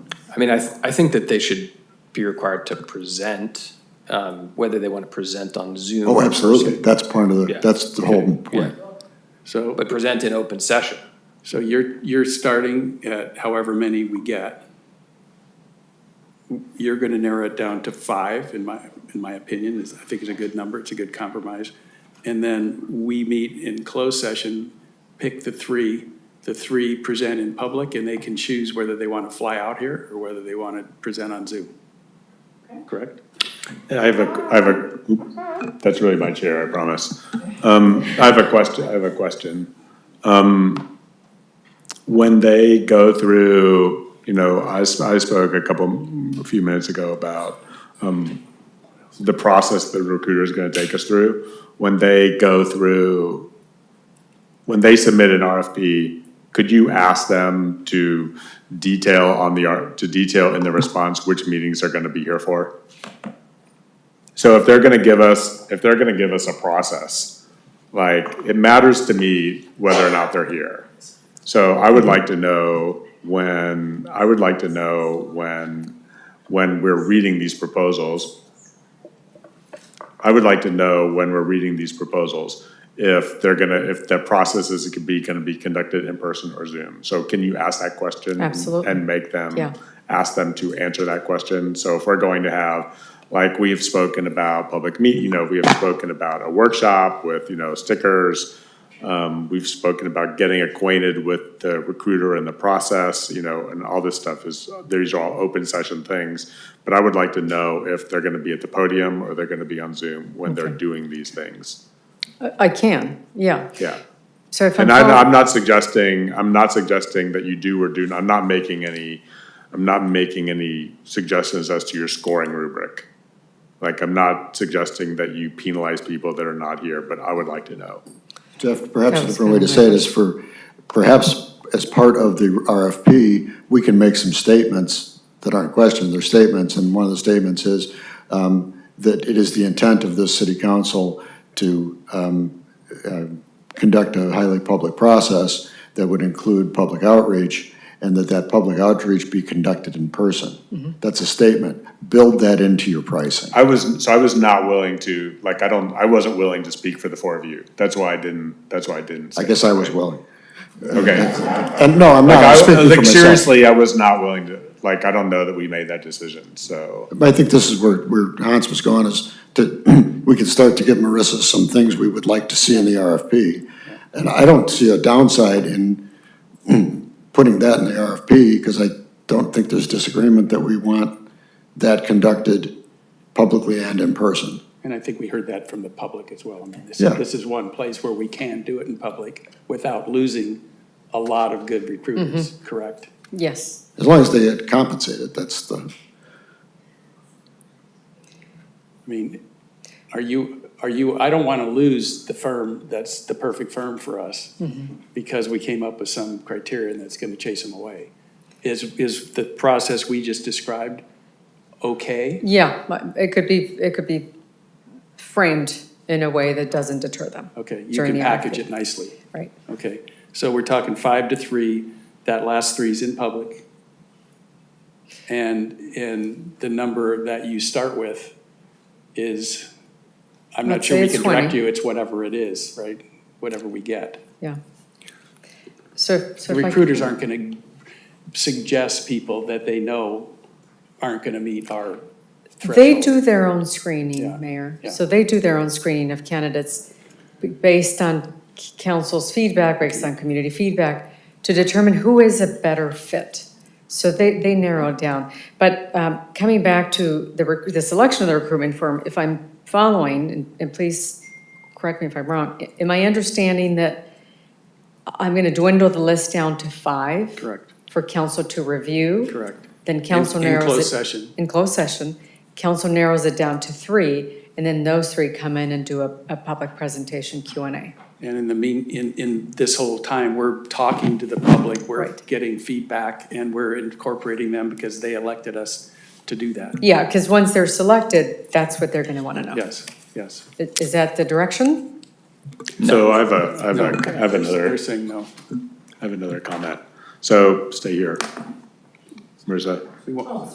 So in the staff report. Just stay here till we're Okay. through. So in the staff report, I'm reading the last paragraph of the staff report. It says, public input on desired qualifications. The council has expressed a desire to receive direct input from public regarding desired qualifications and attributes of the new city administrator. This meeting presents an opportunity for the public to share those thoughts with the council early in the process, so participation is encouraged. Thank you, public. Additionally, potential recruitment firms will be able to consider this feedback as part of their candidate search, right? Yes. So this will not be so are you saying, so I gave you my comments because I thought that there was gonna be some spot of this RFP where you were gonna say, these are the thoughts that have been expressed so far in this Yes. in this In this the process, RFP, like yeah. getting the process started, like these are the comments that we have heard about who we're gonna be expecting you to look for. Yes, I So can I incorporate gave you that. those comments Right. because I read this.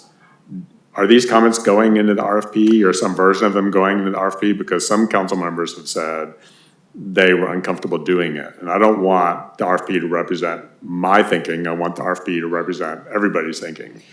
So do you want these comments and do you want them to give you, all of us to give you these comments now? Or do you want to leave them out or how do you want I to can proceed? add them if that's what council prefers. This isn't really the proper step to include them because it really comes down to once the firm is selected, they're the ones who are going to need these comments to create the candidate profile to go look for them. I can incorporate them. I'm Nothing- asking, I'm not, Yeah. I'm just asking. I'm You're not saying, telling. you're saying it's gonna come later in the process? It's going to come later in the process. Okay. I can incorporate them, but it really won't make much of a difference. Because at that point, they're not looking for a candidate because they haven't Well, been selected. Hans, Councilmember Booter stated that he wants to conduct a national firm, and I stated that I was kind of interested in someone with, coastal commission experience, and I'm not. So those are two very different criteria in terms of like what firm we're gonna look for. Like Hans's selection criteria might be a little different than mine, because I may care less about finding someone that used to work on Martha's Vineyard and more about finding someone that used to work in Mendocino. Right, this is exactly why I need council's direction to narrow down the recruiting firm. Okay, What's going to be their focus, whether it's national outreach, California focused, what qualifications do you want from the recruiting firm? So I need that direction. So you do need this direction that I was just talking about, For the recruiting firm, yes. For the profile of the city administrator candidate, no. I mean, I can incorporate it. So I was giving you, I was giving you these comments about what I'm interested in seeing, because I thought that would inform the selection of the recruiter. I'm less interested in hiring a national recruiter for a town of 3,000 people than in a big business community than Hans is. So that's why the coastal commission stuff is more important to me. For a recruiter that has experience placing somebody, right? Or That's got whose that network, experience. to Bob's point, whose network network includes more California people than more nationwide people. That's important for the RFP process, yes. Not the city administrator candidate profile, but for the recruiter, yes, yes.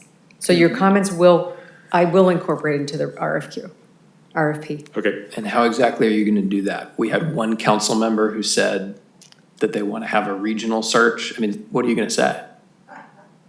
I'm sorry, can you repeat the question? Yeah, you said you were gonna incorporate those comments. How I exactly are you gonna do can. that? Once council provides some consensus of direction, I can. So that, I'm answering his question My individually. comment is aimed at you. No, this is my argument for us looking at a variety of firms, because honestly, I don't even think we exactly know what we're looking for yet. And it's like, let's see the menu first. Anyway. I'm all for the menu of firms. I think, let's not talk anymore about the qualities of a candidate. And anything that any of us have said about the qualities of a candidate, in my opinion, does not belong in your RFP. That comes later, and that involves them, because they have the expertise to pull that out of us. So the question is about the recruiter. I think we're okay on the winnowing, right? And so I think now it's like, okay, is there anything that we can tell you, which is essentially how wide a net to cast as we're looking for a recruitment firm? I have no objection to casting a net to the East Coast. I have no objection to a big tent, personally at all. And so I don't want to exclude someone with a more national reach. How about this, Bob? What if she winnows to 6 and we have at least 2 national recruiters?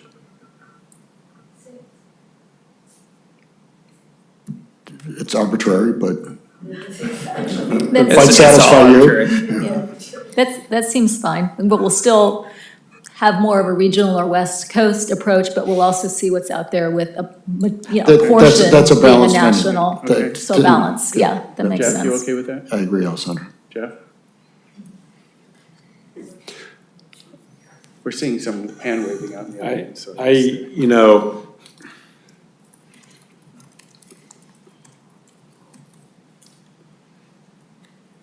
I think when push comes to shove, we're a town of 3,000 people with a $40 million budget. And we're not, Pleasanton, which has a, 50,000 people and a $100 million budget. We're not San Francisco, we're not San Jose. And while I think that there's a possibility that we could find, and I'm just using this, I think there's a possibility we could find, a good candidate from Martha's Vineyard. One might pop up. My guess, my feeling is that there are lots of good candidates in California. And I think that we would be better off, my opinion is that we would be better off using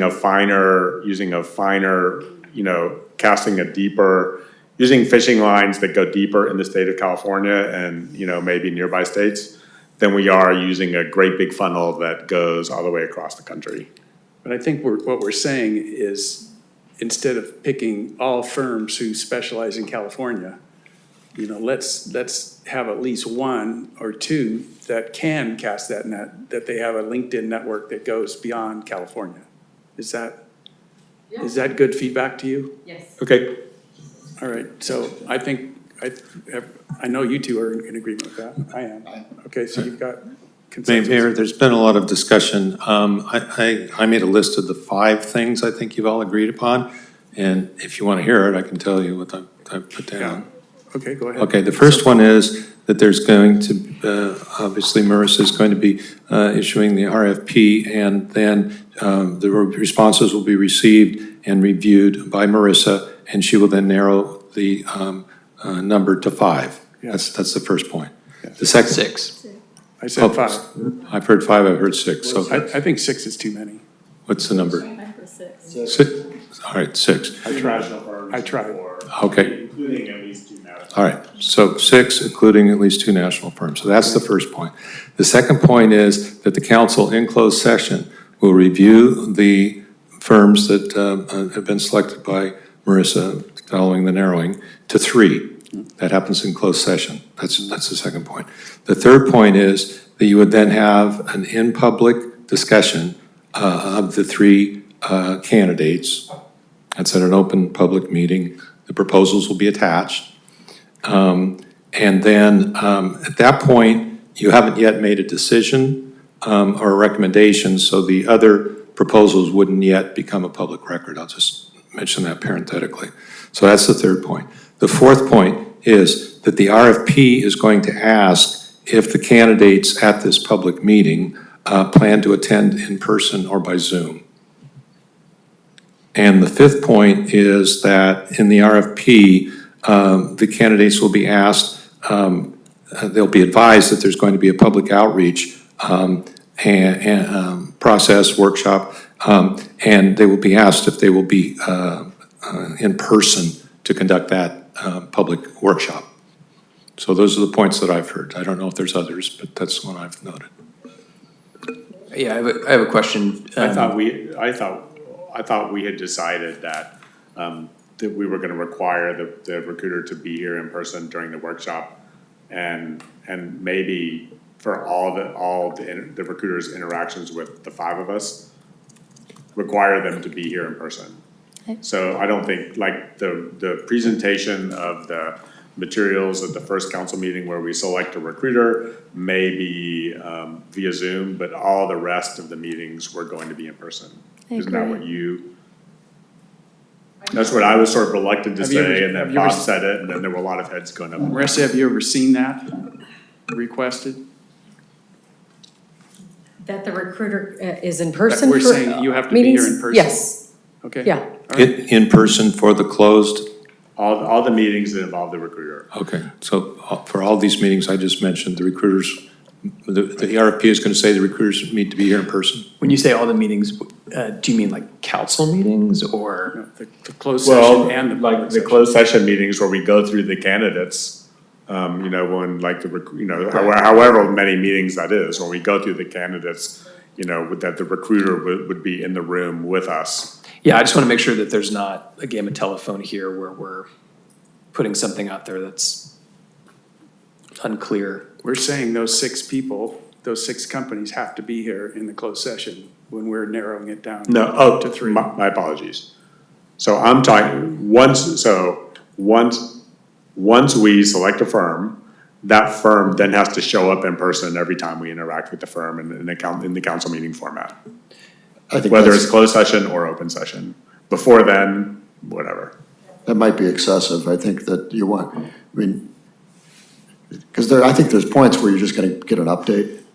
I think we should just ask this in RFP. I think we should ask them to tell us sort of what they're proposing, and then we can go back and ask questions, right? I think if you signal that we highly value in-person participation, and would like to understand at what points in their process they would be here in person. Right.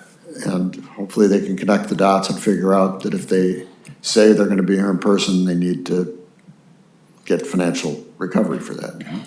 I do think it's important, after we've narrowed it down to the 3, that we do have those 3 in person for the question and answer. I think having 1 or 2 firms on Zoom just is not the same. So I would think that's something we should insist on.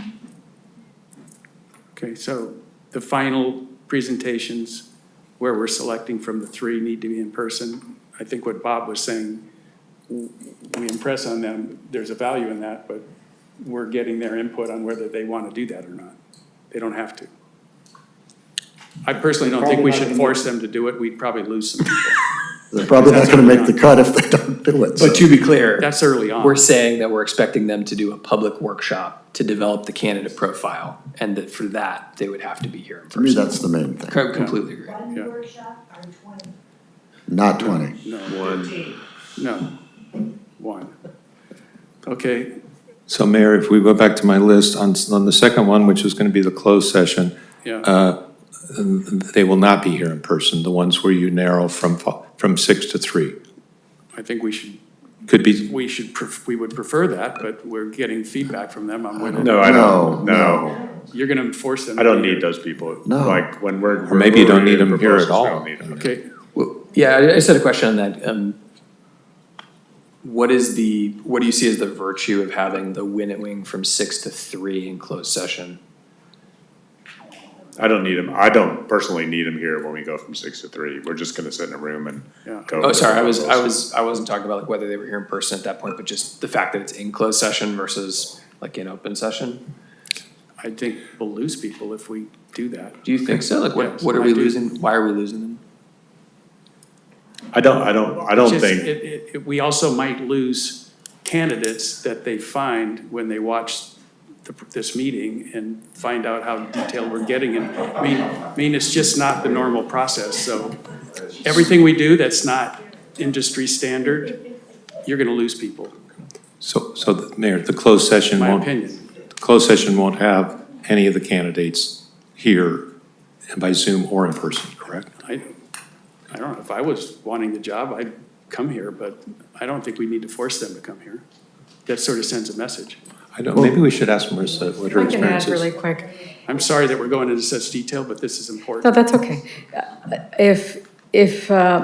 If you're calling in 6 firms and 2 of them are national, for example, and they're coming from the East Coast, they're very unlikely to be able to show up because they don't even have the job yet. It's a major We're talking what expense. could be a 20-minute session. What are we talking about? We're talking about the 6. I think we had already made the decision that, well, I could be wrong. I thought we made the decision that the requirement was gonna be that the public workshop, they would have to be here in person for that. Right? Yes, and we agree on that? can convey that in the RFP. Okay. And then Jeff had made some comments, and it sounds like we had landed on the rest of it. They would just present their plans to us in the RFP, and then we could react to what they expected to do in person versus remotely. So again, three different things, but the first one is the process of getting from the winnowing, from 17 to 6, and then from 6 to 3. We're gonna have Marissa take it from 17 to 6, that's gonna come back to us. Right.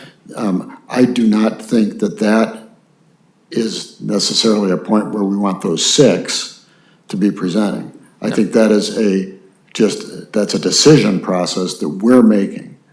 I think it's gonna be better to do that in closed session.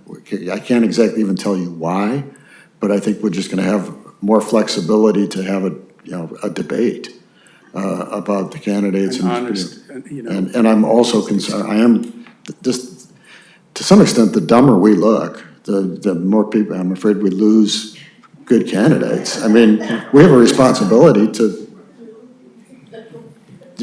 be professional and disciplined. So, and to some extent, that's following some process. So I don't necessarily benefit, I just envision that as it's a meeting, it's an internal meeting where we're going through a spreadsheet that she's prepared to take us from 6 to 3. And then for the 3, that's the finalists. I don't care if they're here in public or not. I really don't. I think that, to me, that's a decision. But if you guys want to require that, that's fine. I think there's some potential downside to doing it. But, so that's the question I would have. Yeah, Alissandra, it sounds like she would like them to be here. I personally, I care less. I think it might say something about how serious they are about it, and we can use that information. But again, if it's a national firm, I think it's okay. We can leave that open to them. But I do, like, for me, going back to the question of going from 6 to 3 in open session versus closed session, I just sort of operate from the basic principle of, if it doesn't have to be in closed session, if there's not a compelling reason to have it in closed session, have it in open session, right? And then the public can, have input on a broader range of firms. And I don't think that would prejudice the search firms against us in any way. I think the 6 to 3 should happen in closed session. I think Marissa going from 17 firms to 6 firms is basically closed session. I think we can take it from 6 to 3 in closed session. This is how I would vote to sort of end this. and then the three top people will come to open session. I cannot imagine doing the PD process that Alissandra and I have been doing in open session. Like, there's too much yammering, too much, free exchange of ideas, Okay, things you can't say. I think we have a we have a majority agreeing with you. Yeah. I think also that, regarding having people come to present in public, I hear Bob, like, if you want to say, I kind of think we should just make people come. I think it's a little bit unfair to say we'll be prejudiced against you if you don't show up. Like, I think that would prevent us from going further down the list, having those people take one of those 3 spots, but whatever, I would prefer to make sure they're here. I'm hearing that we don't need to force them to be here. I'm hearing, I think we have a majority for that. Could we then at least say it would be highly preferred or have some kind of language that would indicate that we would rather have them here, but if it's just absolutely impossible that. I mean, if you watch the Monterey meeting, it was like 20 minutes. I mean, it wasn't like they're going to be presenting for an hour and a half, just so you know, they fly across the country. But again, I don't think we need to tell them to be here. We're different from If they really Monterey. if they really want the business, they'll probably be here. Do you have it? I think it was pretty much what you said. We can just have Marissa watch this. I think it's pretty much what I said, but now that there's been another half an hour discussion, maybe I should mention it. The first process, step 1, is that Marissa issues the RFP, she reviews the responses, and she narrows it to 6. 2 is that the council in closed session will review the 6 that have, candidates that have been selected by Marissa, and will narrow it to 3. Yes. There will be no need for any of the recruiting firms to be present by Zoom or in person at that closed session. Number 3 is there would be a public meeting where there would be an agenda that would be posted with the 3 proposals from the firms that have been selected by the council for further consideration. So that's the 3rd step. As part of that process, they will be advised in the RFP that they may attend by Zoom or in person at their choice. 4 is that in the RFP, that they will be told that they can attend in person or Zoom. And then the 5th one was in the RFP that the city wishes to have a public outreach workshop or workshops, and that they would be expected to be here in person for those workshop or shops. That's what I've got. Was the last thing? Somebody want to make that motion? Was the last one correct? That's what I captured, so Okay. I'm with Brian. Okay, good. All right. Somebody want to make a motion? Well, Hans has one. I guess I'll make an alternate motion because you still have a motion on the table. Well, you could just, you don't have to repeat it. You could just, if it's going to be what I said, you could just. It is, and it's an alternate motion. To what I said? To what you said. All right. Can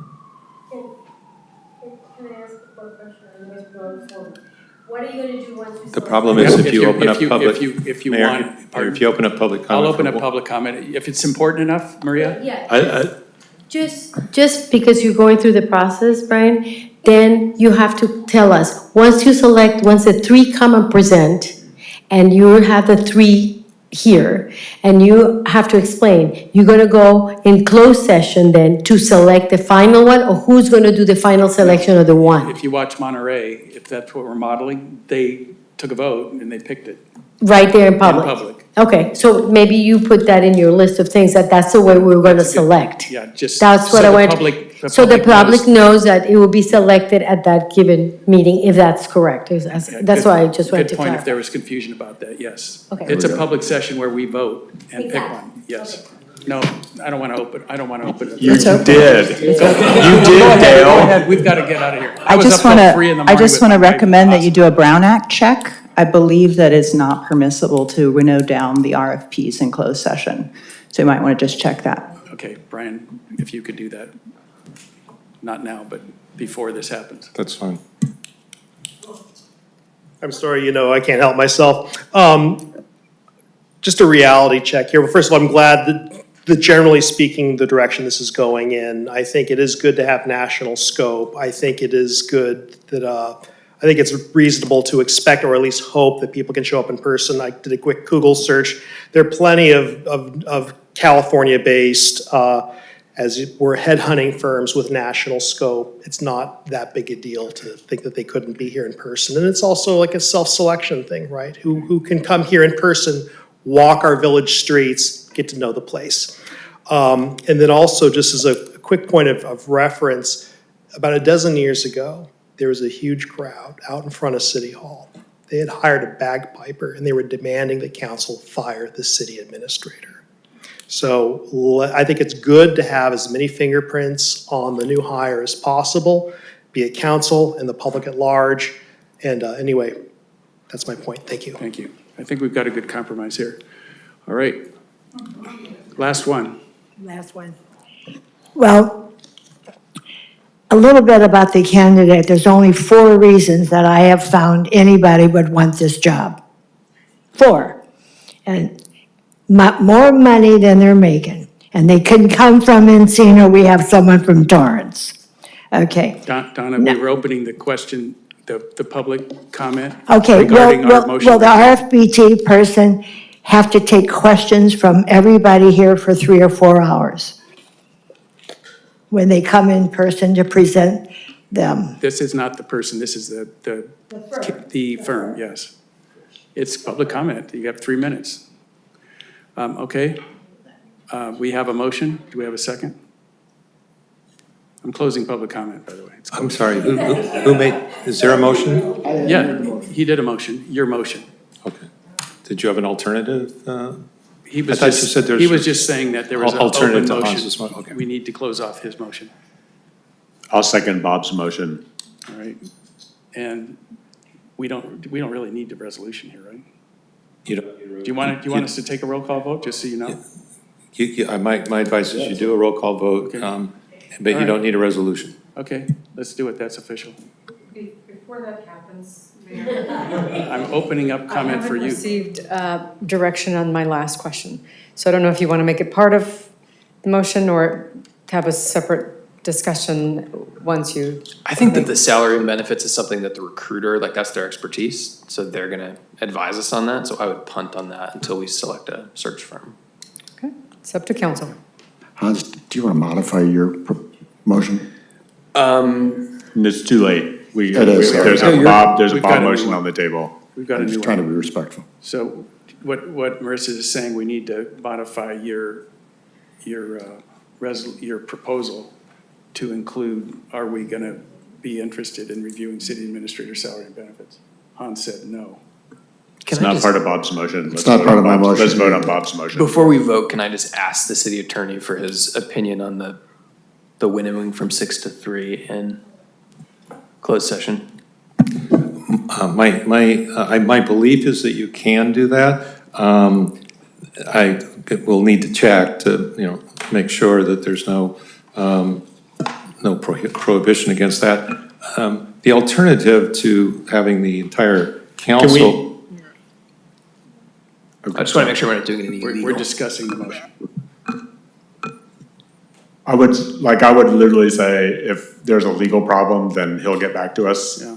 And if there's not a legal problem, can we just vote? And I would prefer to just not hear any more no offense.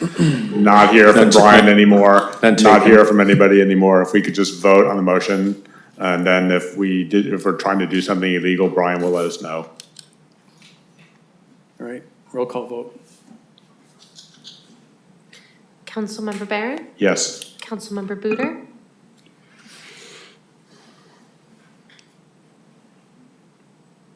Yes. Councilmember Delves? Yes. Councilmember Dramov? Yes. And Mayor Byrne. Yes. Motion passes. All right, thank you. Can we put off the next item? It's already 5. I prefer not to. Tell you what, let's open the next item. Let me just read us into it. We're going to move on to item 2, Resolution 2026-045, establishing a procedure for pre-qualifying contractors to bid pursuant to California Public Contracts Code, Section 20101 for the Centennial Restoration of the Harrison Memorial Library project. I'm going to open it up.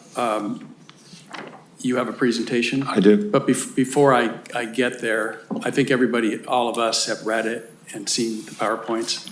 I'd just like to take, if I could, I'd like to take our temperature in terms of, is this something that's going to take a lot of discussion? Or do you think we can move through this pretty quickly? Because if it's going to be 45 minutes, I was up till 3 o'clock in the morning with Margaret at the hospital, so I would just assume that we don't do that. But I could say to you, I could get through this in 5 minutes or less. no, but I'm talking about, we've all looked at it. Is this something that's going to need a lot of debate? It isn't for me, because if it is, we might want to push this off. But if we could get this, the project's moving quickly, and this is important, so that we could start doing some research. Can I just get a thumbs up, thumbs down, whether you're going to have a lot of discussion? I'm not discouraging it. I don't have a lot. Jeff? I'm fine with proceeding. Okay, so go ahead. Blow through your presentation as quickly as you can. All right, I'll move through it expeditiously. Yeah, thank you. So this is a resolution that would establish a procedure for pre-qualifying contractors for the Harrison Memorial Library. Next slide, please. This is background, you're familiar with it. The city and the foundation entered into an agreement in April, and then also the agreement that was entered into with the architect in July. This is a project that's estimated to cost some $15 million, and importantly, it's one that requires specific skills and capabilities due to the nature and extent of the restoration work that would be required of the general contractor. Next slide, please. The use of pre-qualification process for contractors is authorized by Public Contracts Code Section 20101, and the resolution that's in your packet, which is attachment 1, is intended to apply to a specific project, mainly the Centennial Restoration project. Next slide. So there are model forms that have been developed by the Department of Industrial Relations as part of the Section 20101 process. Those are included as exhibits to the resolution that's in your packet. Next slide. So these modern forms include a standardized questionnaire where the contractors would complete them, respond to questions, provide a financial statement, and provide their experience to the city. Next slide. There's a rating system that is included in the model forms. Each question that is listed as scoreable questions, there's a certain number of points that are either added or subtracted to the score for the candidates. And that's a system that must be applied uniformly and objectively. Next slide. This one I'm going to spend just a couple of minutes on, or plus or minus.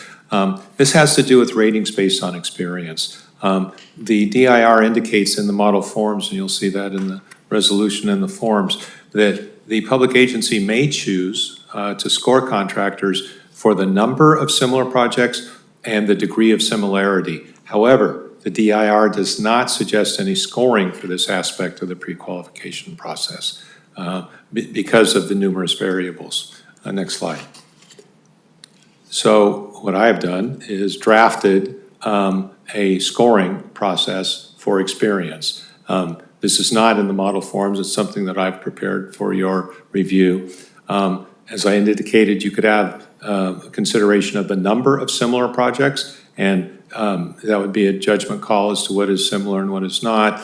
And you would get 5 points for each similar project, up to a maximum of 25. And then the second feature would be the degree of similarity between those past projects and the planned project. Here you could get a maximum score of 25 points. So then for scoring purposes, and the reason this is important, is that the candidates would need to be able to score at least 35 out of that potential 50 points in order to qualify. And if they don't, then they are disqualified from continuing to, from submitting a bid. Next slide. The law requires that there be an appeals procedure. There is one included in the model forms, so that's been incorporated by reference into the resolution. Next slide.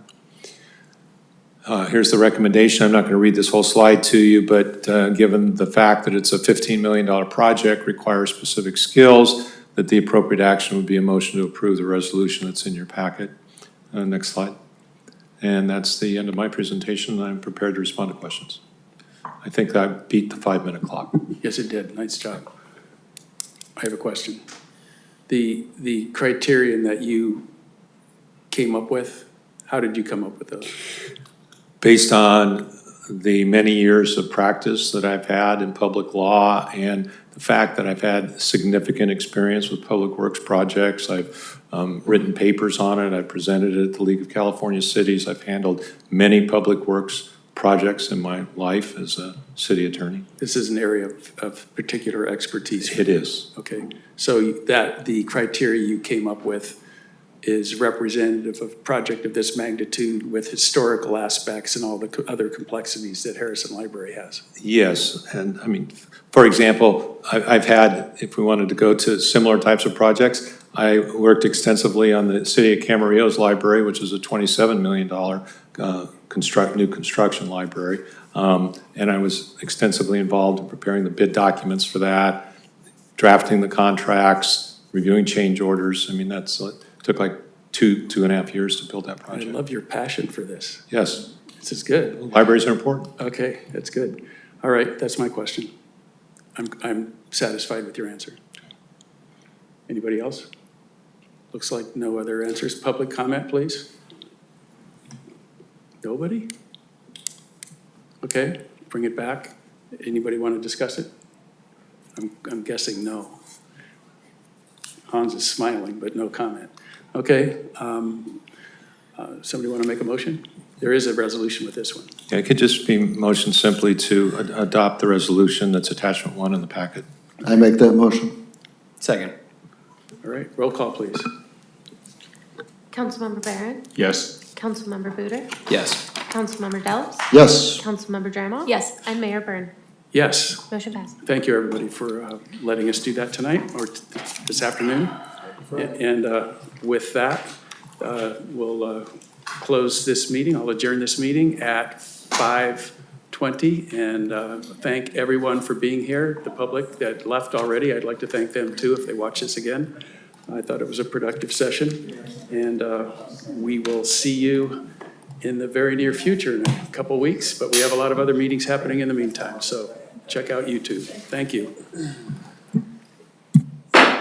Happy weekend.